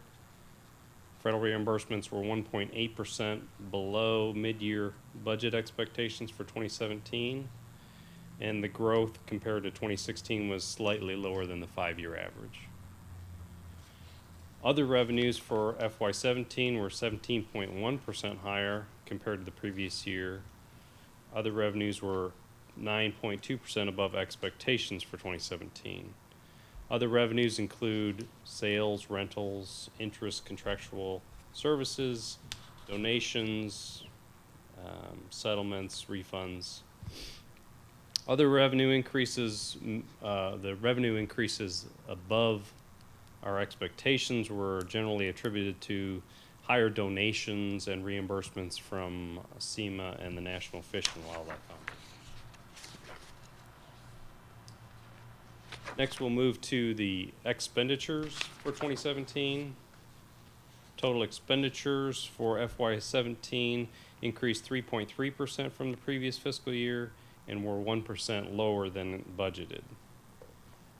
Expenditures are made from 4 main sources: 49% from personal services, 37% from expense and equipment, 11% from construction, and 3% from land acquisition. Personal service expenditures for FY17 increased 2.5% from fiscal year 2016. Expenditures from personal services were within 0.7% of budget expectations. Growth of personal services from FY16 to 17 were slightly higher than the 5-year average. Personal services can further be defined as salaries, hourly labor, and benefits. Compared to FY17, salary expenditures were 1.2% higher, hourly labor were 5.8% higher, and expenditures for benefits were 5.8% below expectations. Expense and equipment expenditures for 2017 decreased 3.6% from the previous year and were 1.3% below budget expectations. FY17 expenses decreased 0.7% from FY16, while equipment expenditures decreased 19.5% compared to the previous year. Total capital expenditures for FY 2017 increased 31.9% from 2016. Expenditures for capital were 1.2% below budget expectations for 2017. Capital expenditures include construction projects, repairs and maintenance, and land acquisitions. Construction expenditures were within 0.3% of expectations for 2017, and expenditures for land acquisition were 4.9% below budget. Final pages in your summary provide the activities for 2017 that illustrate the interaction of those revenues and expenditures I've just discussed. And with that, I'd conclude my remarks. If there are any questions regarding the fiscal year end review. Questions or comments, I would have a question. please? Andrew, on the capital expenditures, you cite 31.9% increase from the previous year, but that it's still 1.2 below expectations. Can you explain that? So when we budget for capital improvements, we budgeted $26.9 million. We spent out of that grouping we spent 1.2% less than that. And compared to the previous year, we spent 31% more than 2016. So and I'm sorry, their page numbers aren't on this, but if you're looking at the page that has capital expenditures, those amounts and percentages are all included there. Okay. So I think with the increased activity in construction, it really led to a lot of this. We really geared up on maintenance and repair and put a lot of construction on the ground this year. Great, thank you.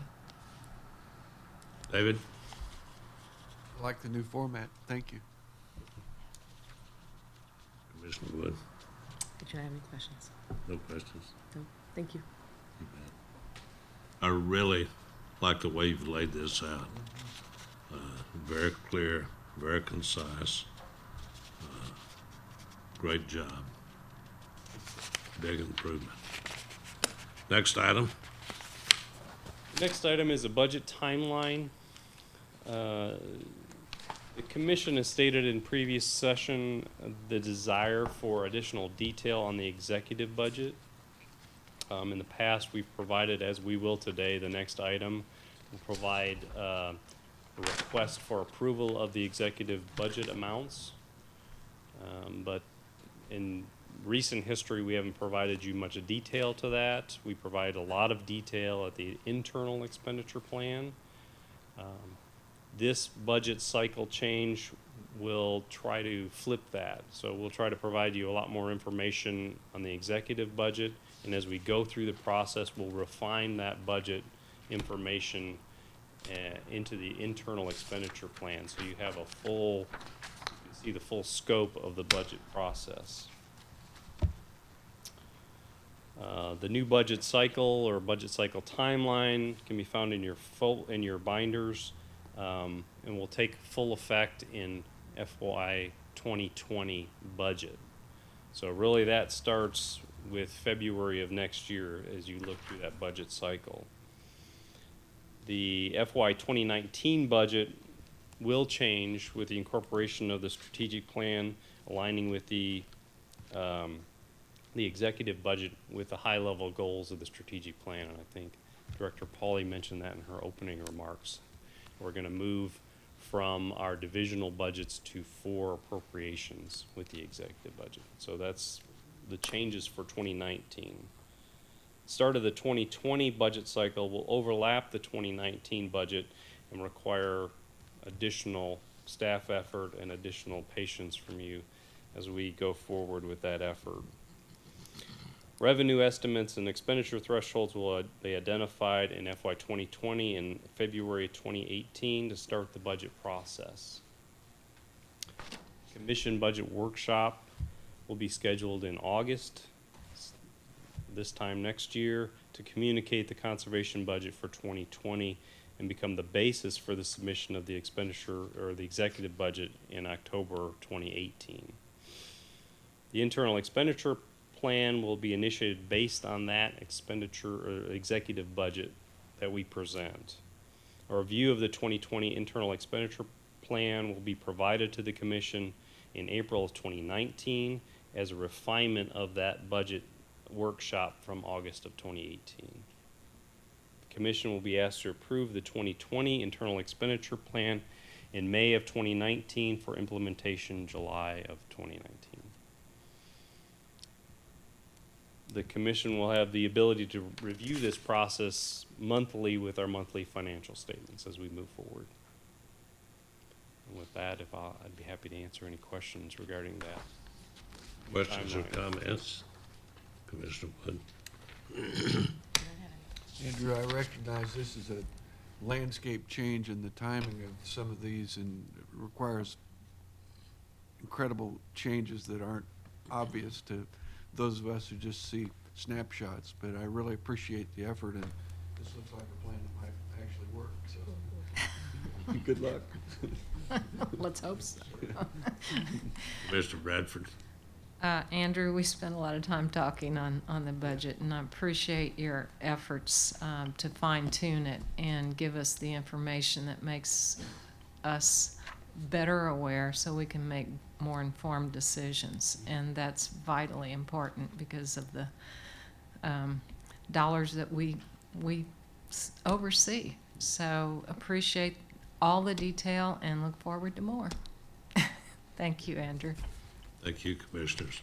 Andrew, thank you for bringing this forward. This is a move that we talked about early on, when you joined the staff, that we could possibly get this process moving forward, that we would be out front instead of lagging behind. And I'm certain that as this timeline goes forward, we may have some refinement to make on it or in that. But thank you for doing that. It's a big step forward. Okay, any other comments? Next item, please. The next action item is an action item, and it's the approval of the 2019 executive budget recommendation. The executive budget is delivered to Office of Administration, Budget and Planning on October 1st of 2017. The budget is reviewed and utilized as part of the governor's recommended budget, usually provided when the governor delivers the state of the state in January. And as I've already mentioned, and Director Pauly mentioned earlier, the executive budget will include appropriations that are consistent with core strategic goals of the department. The budget submission will replace the divisional budget request with the 4 new appropriations: resource services, public services, infrastructure services, and organizational services. The budget also includes the new decision item request for additional appropriation authority for feral hog eradication efforts, chronic wasting disease equipment, 2 IT projects, and heavy equipment replacements. And with that, I'd be happy to answer any questions regarding that. Any questions, comments? Questions or comments?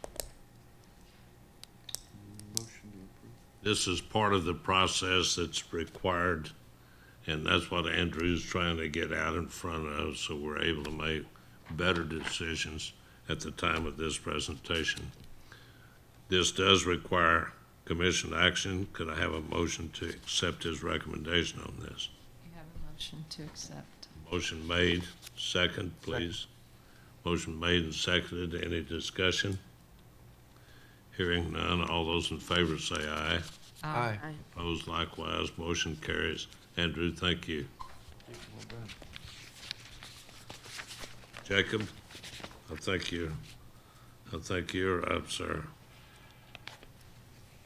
Morning, Mr. Chairman, Commissioners, Director Pauly. I have a very brief update for the Commission on flood damage repairs. If you recall, previous Commission meeting, Dean Harry, Bruce Drecktaw, and I gave a presentation on the flood event that happened at the end of April of this year.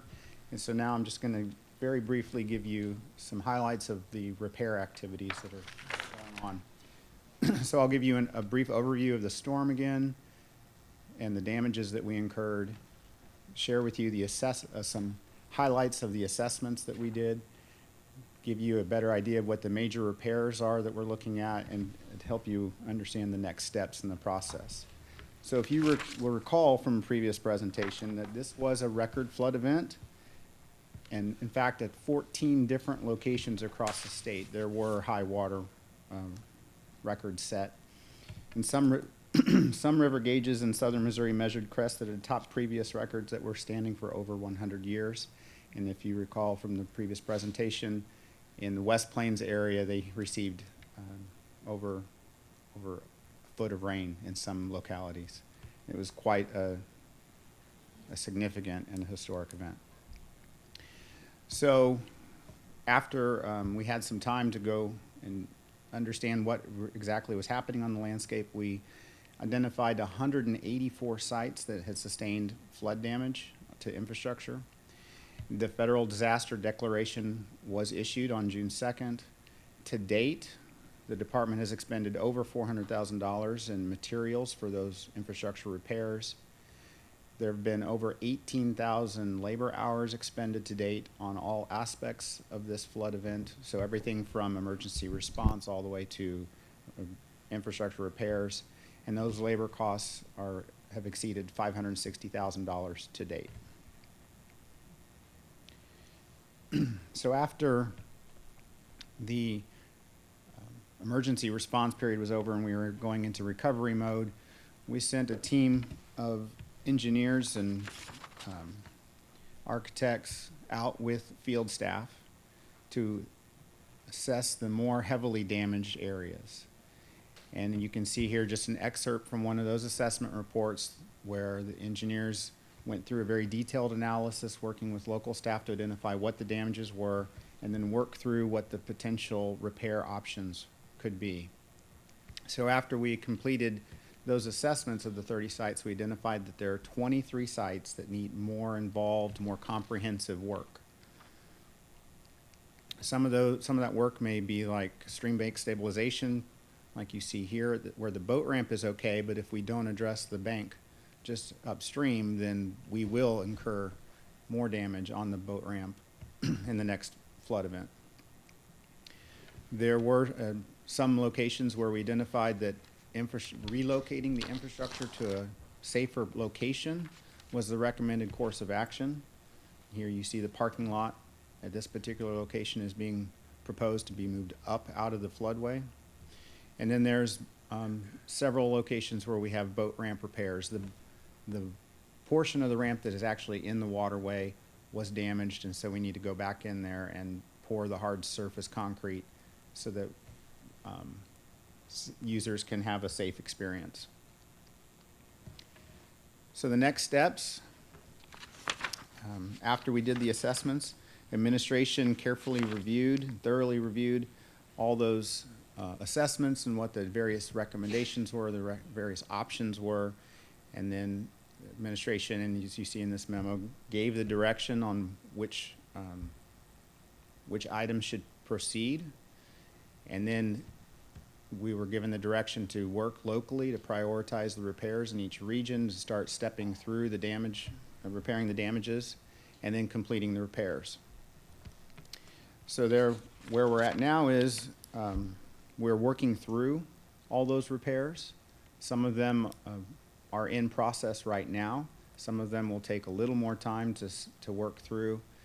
And what's important to note is while all this activity has been going on relative to the infrastructure repairs, that several staff from multiple divisions have been working closely with the Governor's Office of Disaster Recovery and Resilience to share information with citizens and other agencies about flood recovery and assistance opportunities and help finalize plans for future disaster mitigation work. So this has been a comprehensive effort. I know the slides just focused on the infrastructure repairs for MDC, but there have been many folks in the agency who are helping in a broader sense the state recover from the flood. Be happy to answer any questions. Questions, Commissioner Wood? I do not have any at this time. Commissioner Bradford? I appreciate the work that staff had to undertake to deal with the flooding. It's been monumental and 24/7 there for a while, so appreciate the efforts that staff put into it, and hopefully we can recover from some of this. Thank you. I'd make the observation, Jacob, that lean activities that we do frees up options to deal with catastrophes like this when they come our way, and to be able to not necessarily take it in stride, but at least to not have our hands completely tied in everything else that we do. My compliments, sir. Well done. Good job. Thank you. Tom Newbauer, you're up.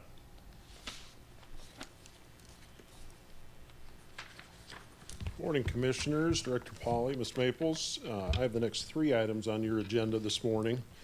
The first is the quarterly report of personnel changes. The fourth quarter of FY17 report of changes approved by the Director include promotions, transfers, and other personnel items. While the quarterly report shows an approximate $485,000 increase in personal services expenses, including benefits additive, it's important to note that the increase reflects 14 conservation agent trainee positions.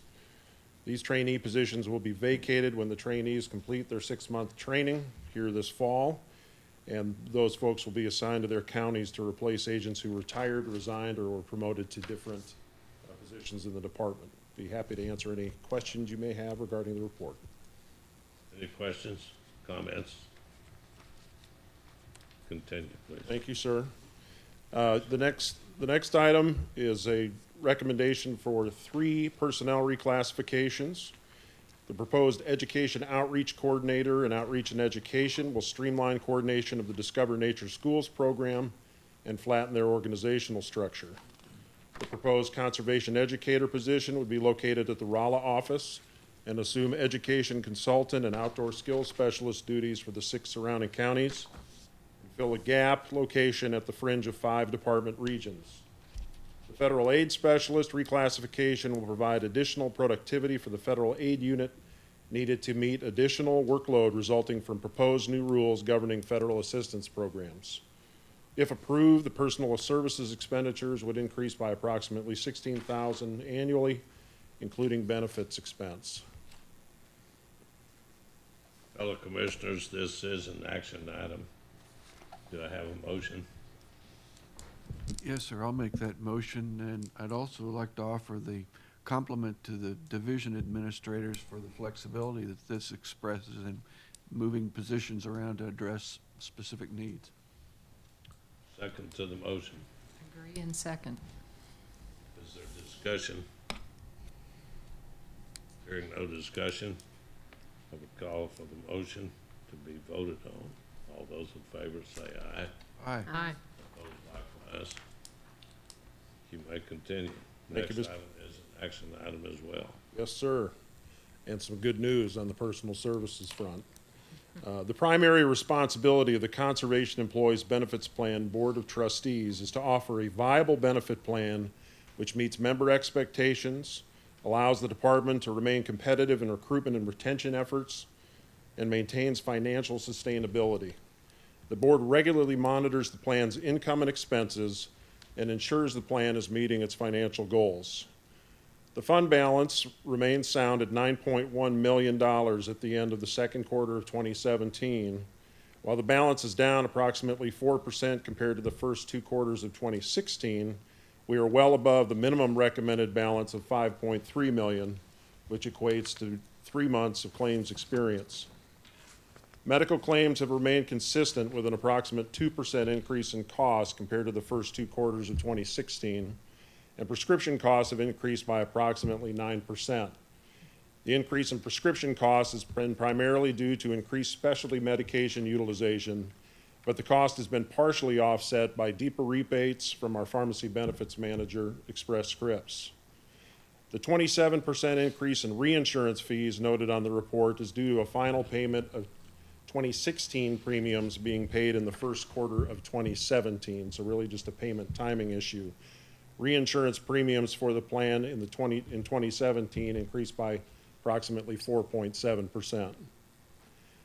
Following a request for proposals for a third-party administrator, medical network, and life insurance services this summer, the board, with guidance of the plan insurance consultant, evaluated bids based on price, experience, and expertise and method of performance.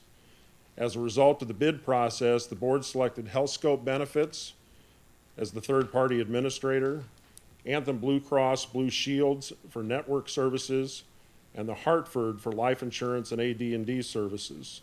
The contracts are for January through December of 2018, with an option for 3 one-year renewals. We're very encouraged by the additional discounts available through Blue Cross Blue Shield, which are anticipated to save the plan an additional $3.6 million annually through deeper claims discounts. I should also note that network is nationwide, which will provide some even better coverage for our retirees that are located in other states. So following a review of claims from 2015, 2016, and 2017 year to date, and anticipated discounts through a new contract with Blue Cross Blue Shield, the Conservation Employees Benefits Plan Board of Trustees recommends a 0% premium increase for the 2018 plan year. We recommend the commission continue their current rate of contribution, which is 68% for active employees and up to 35% for retired employees, toward medical plan premiums for the Conservation Employees Benefits Plan in calendar year 2018. That concludes my remarks. I'd be glad to answer any questions you may have. Do we have questions of Tom? Any comments? Hats off to the board on the work that they do on this. We saw yesterday a comparative analysis of what it cost us compared to other, not agencies, but states, surrounding states and the private sector. And I think it speaks well of our self-insured program. And thank you for your effort, Tom. Any other comments or questions? Thank you.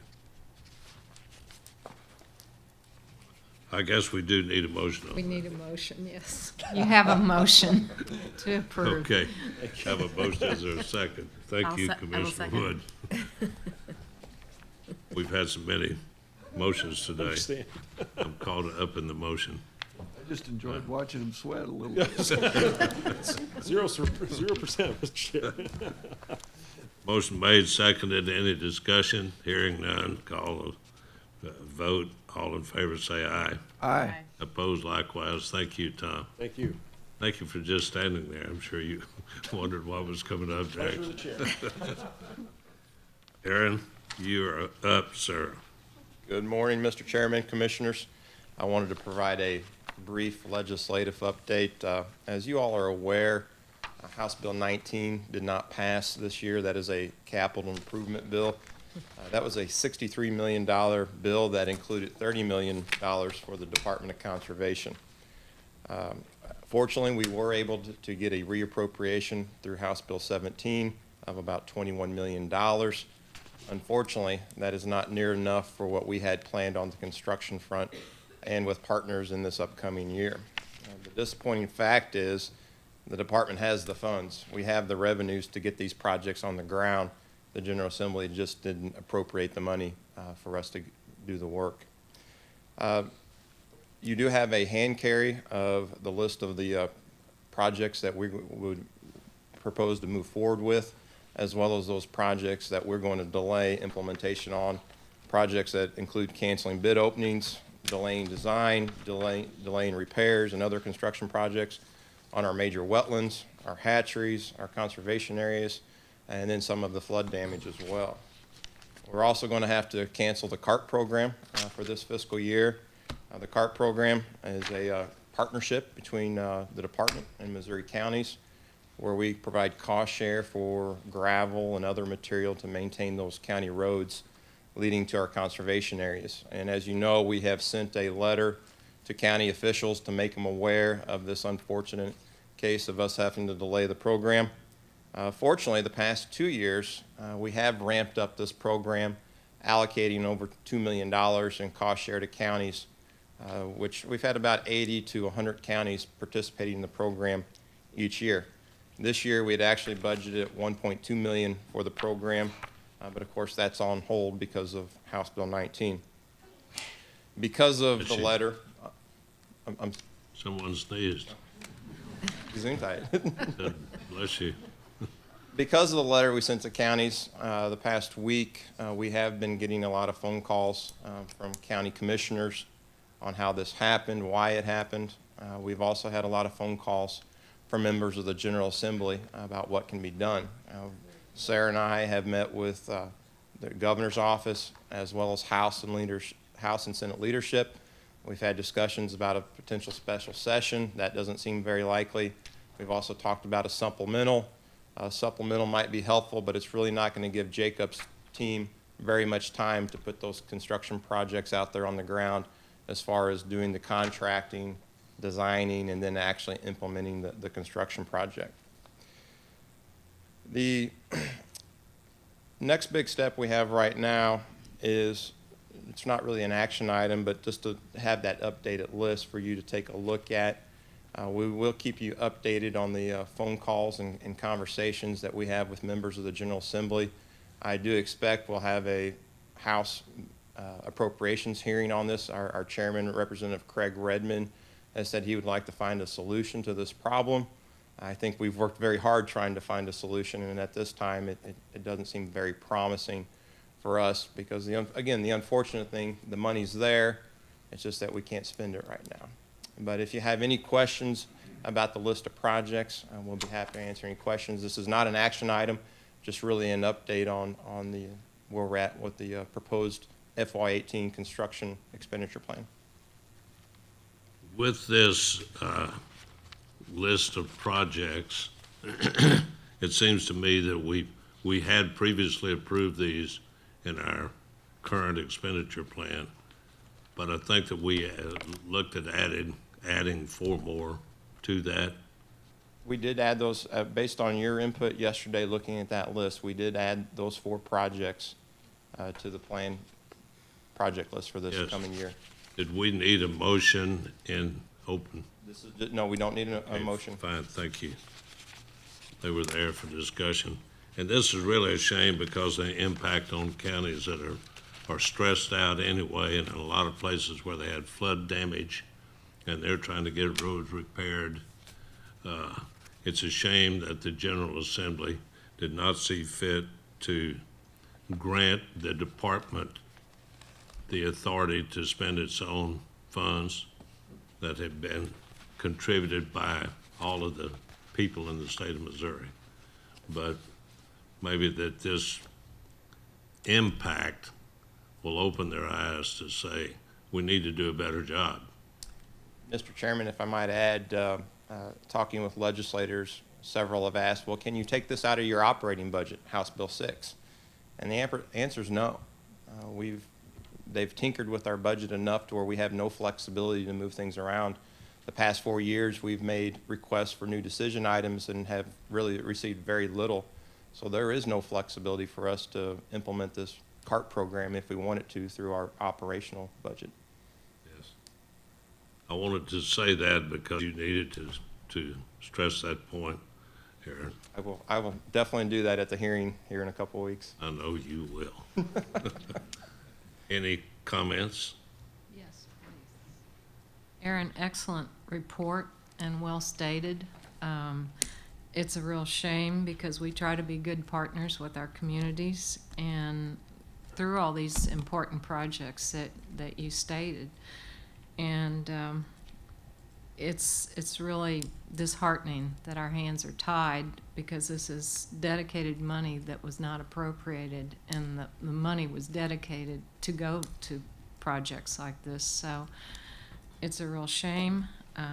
Appreciate all your efforts, and hopefully we can get this changed. Thank you, Commissioner. As you all know, partnerships are critical for this agency's success. And the failure of the General Assembly to pass 19 really hit one of our best partners, Missouri counties. We make pill payments each year, about $1 million there. The CART program was over $1 million a year. The Missouri Managed Wood is another benefit to counties that Lisa talked about. So that's really a wonderful partnership that we have. We pay our taxes. We pay our taxes. Any other comments? Dave?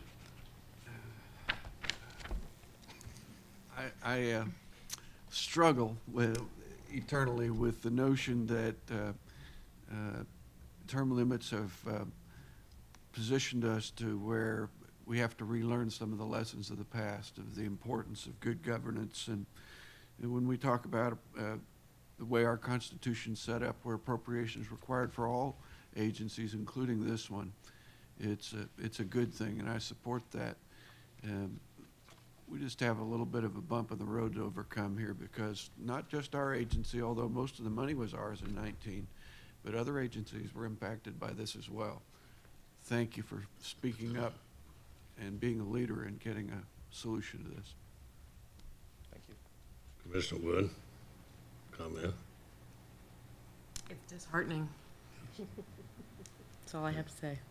Thank Thank you, Aaron. Thank you. Keep up the great work. We've already covered additional item under 17, which is a consent calendar. We agreed that we would get a report, but there was a motion made and seconded to accept and approve the consent calendar as presented. We will get a report on the two items you mentioned, Commissioner Bradford, at our October meeting. We do have two gentlemen that are here today to speak to us. The director's going to make that introduction. I would remind both of the individuals that we have a 5-minute limit on time.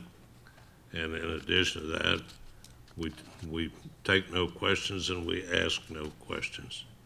So with that, Director Polly. Thank you, Mr. Chairman. This is the place in our agenda in which members of the public who have made a request to the director's office to come directly before the commission, this is the place in the agenda where they have opportunity to do that. And so today we do have two members of the public who would like to offer comments, and both have agreed to a 5-minute limit. And so first, I would invite Mr. Joe Bachant of Holt Summit to come before the commission to offer comments. Joe, please. Welcome. Thank you, ladies and gentlemen. Let me introduce myself just briefly for you. I'm a 32-year veteran of this great department, and in that capacity, I've dealt with an awful lot of rather tacky and difficult environmental situations, starting off with the deauthorization of Merrimack Park Lake Dam and Reservoir, and ending up 32 years later with the relicensing of Bagnell Dam. And if you want to know why that is rather a testy situation, we can talk later. Prior to that, I was a research ecologist in the state of Ohio. And in that capacity, I had to deal with commissions like yours, bringing up situations why upland game populations were failing, and ending up having to deal with the discovery of heavy metals in both fish and wildlife. So I'm rather accustomed to dealing with these situations that a lot of people would just assume not address, which is really why I want to be here this morning. Because I retired in 2002. Prior to that, a lot of my colleagues and I were talking among ourselves saying there is something different happening, but we couldn't quite put our finger on it. It was affecting forests. We were beginning to see some changes in wildlife populations. And so I kind of figured that maybe it's this thing called climate change. And since 2002, I've been trying to keep up with the literature. Let me say this. I don't like the term climate change. Ever since this planet has had an atmosphere, we have had a climate, and it's changed quite frequently over time. So I can see why a lot of people would say, you know, what else is new? I frequently use the term global warming because that's what we're seeing. But again, there's been times in the past when the globe was a lot warmer than it is now. And there's been times we had glaciers covering the better part of the landscape. So what else is new? This is what's new in my mind. During the Carboniferous period, geological time, what we are now calling fossil fuels was deposited over 70 million years. Since the beginning of the Industrial Revolution, we have been utilizing that mostly through burning, to the point now where the estimate is there's only 100 years of coal left in reserve. We have maybe 40 years left of natural gas, based on current knowledge of reserves. We have about 30 years left of petroleum. In the meantime, starting during the Industrial Revolution, about 150, 180 years ago, the amount of carbon dioxide in the atmosphere was 280 parts per million. This last spring, we reached 410 parts per million. Now, don't think this is a very smooth curve. Nature doesn't work that way. This is basically a balanced regression because the lines go up and down, but they have been trending upwards. Now, as an ecologist, the thing that I've been interested in most is what are the impacts from this, and then how does it relate to my concern as a conservationist, somebody who has had to deal with our natural resources. And the answer to me is rather disturbing, because since I've been reading, more and more literature is being published in terms of what is being discovered. Now, there's big things that the news picks up on. We have something about the size of Delaware dropping into the Antarctic Sea. We've never seen an iceberg this large calved before. Greenland, which has always been covered by glaciers, is currently dealing with a wildfire.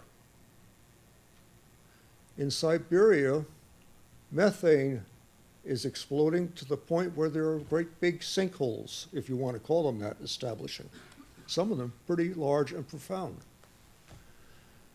So we are seeing change, and the change is incremental. And if you've ever been to a New England lobster boil, you know how the poor lobster gets candled. It's alive and kicking when it's put in the cold water.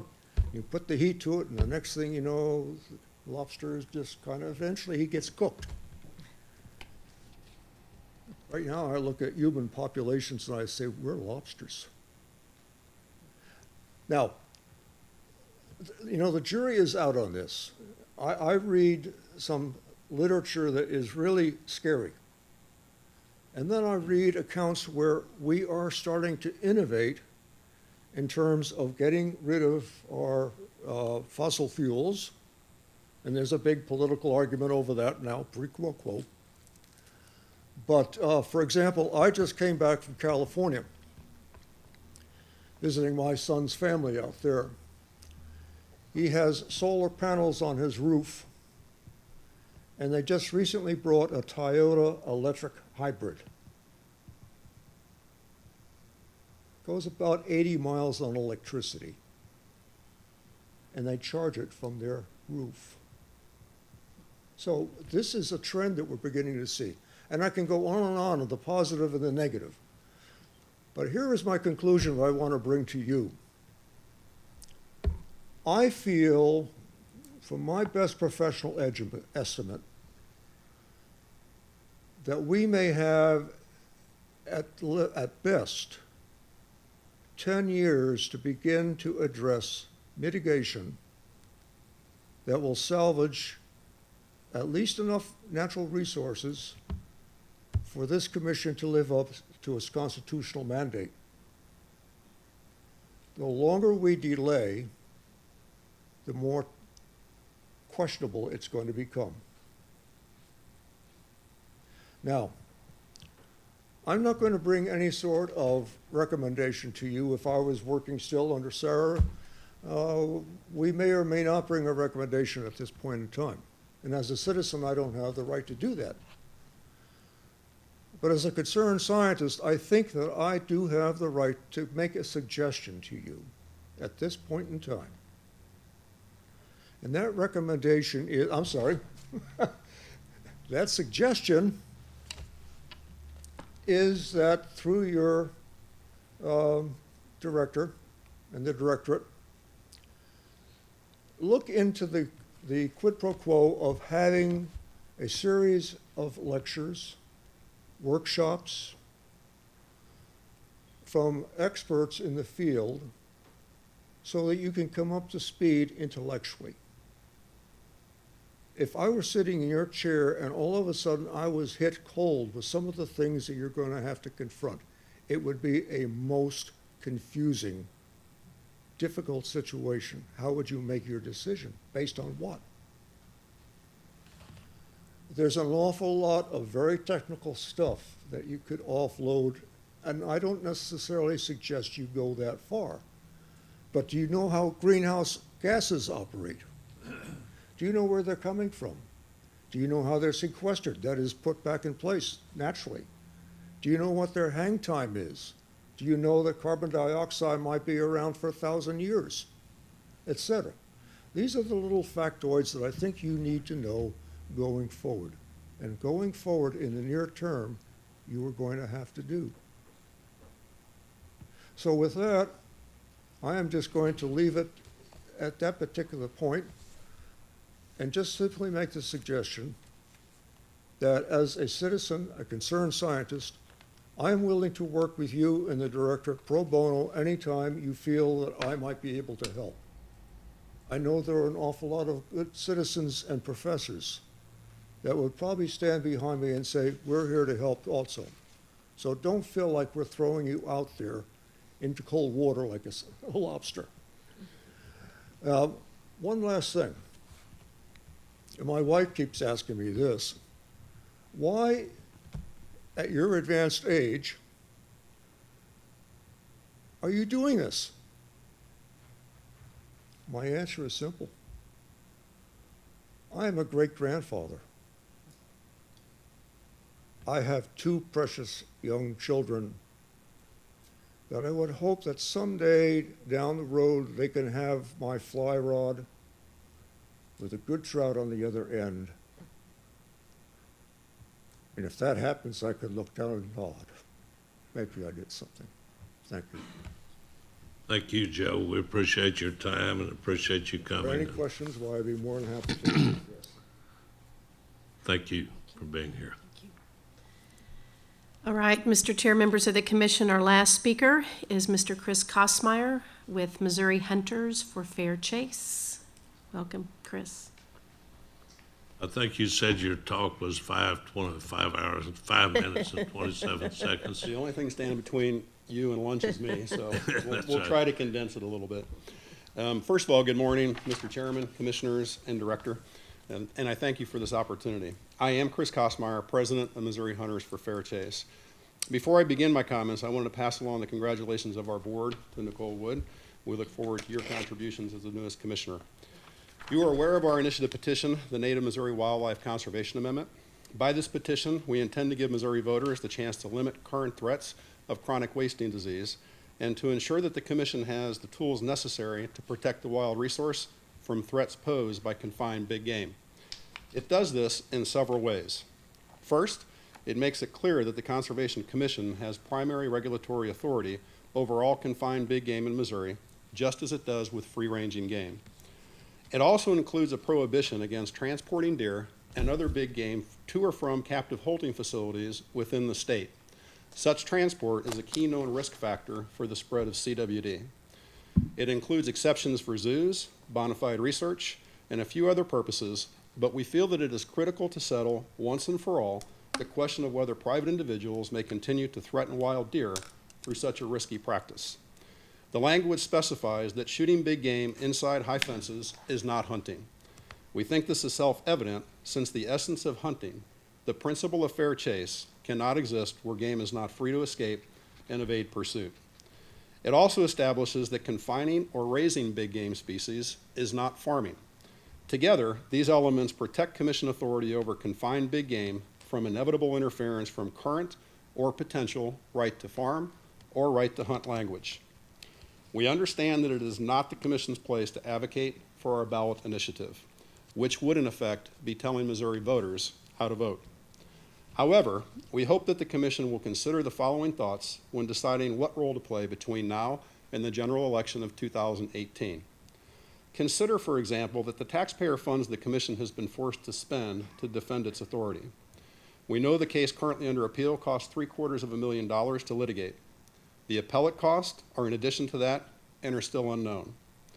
If, as we hope, the current appeal is eventually resolved in favor of the commission, the clock will simply roll back to 2015. At that time, the commission did not assert authority over confined elk in any context other than big game shooting preserves. Also, authority over exotic cervids and hybrids was murky at best. To regulate confined elk and possibly exotics and hybrids, the commission would have to assert regulatory authority that is beyond the scope addressed in the litigation currently under appeal. This would almost certainly lead to additional legal challenges. The captive deer industry could hamstring the department for years to come, at additional drain on taxpayer funds. All of this with an uncertain outcome. As a reminder, confined elk are legally livestock under Missouri statute, and that effort to expand that definition to include all captive cervids appeared in the 2017 legislature. These efforts may be repeated in future legislative sessions.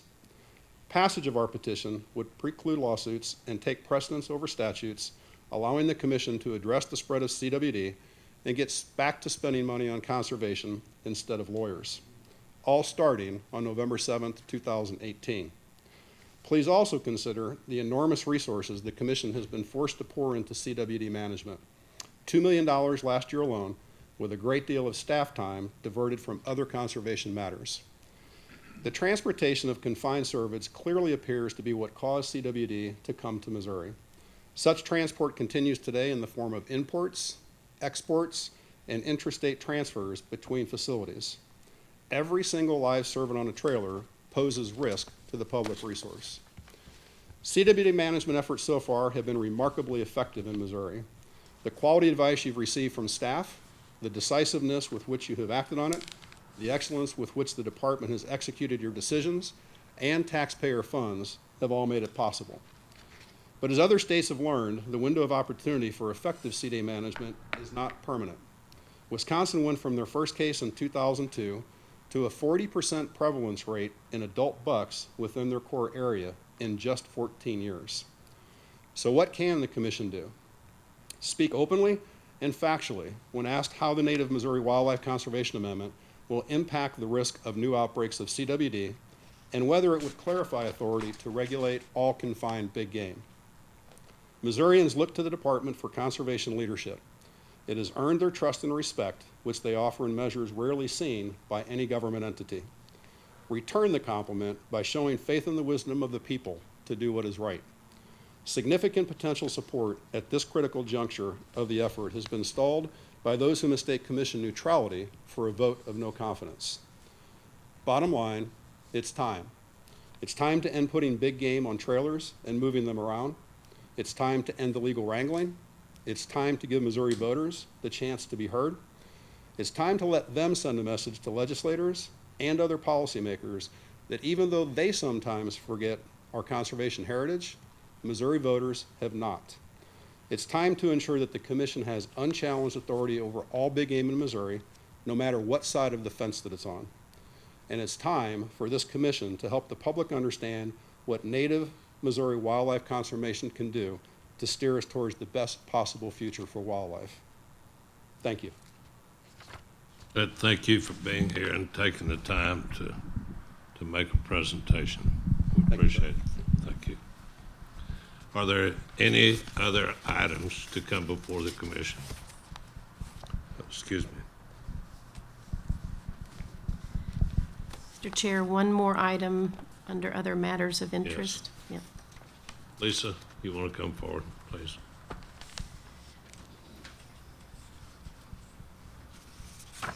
Thank you. Commissioners, I'm requesting approval to officially name a new conservation area located in Dallas County that was purchased from William Gale Dietrich and Marjorie Reinsch Dietrich, husband and wife, and Ann Cooling of Kansas City, Missouri, the Alfred Newton Gossett Conservation Area. We've had discussion on this topic in previous meetings as well as yesterday, and I would ask for a motion. So moved, Mr. Chairman. Is there a second? Second. Motion made and seconded. Any discussion? All those in favor say aye. Aye. Aye. Thank you. Thank you. Motion approved. Thank you, Lisa. Any other items? I'd like to compliment all of the presenters and the participants in today's meeting. Thank you for all the hard work you do. If you're traveling, be safe. Thank you very much. Meeting adjourned.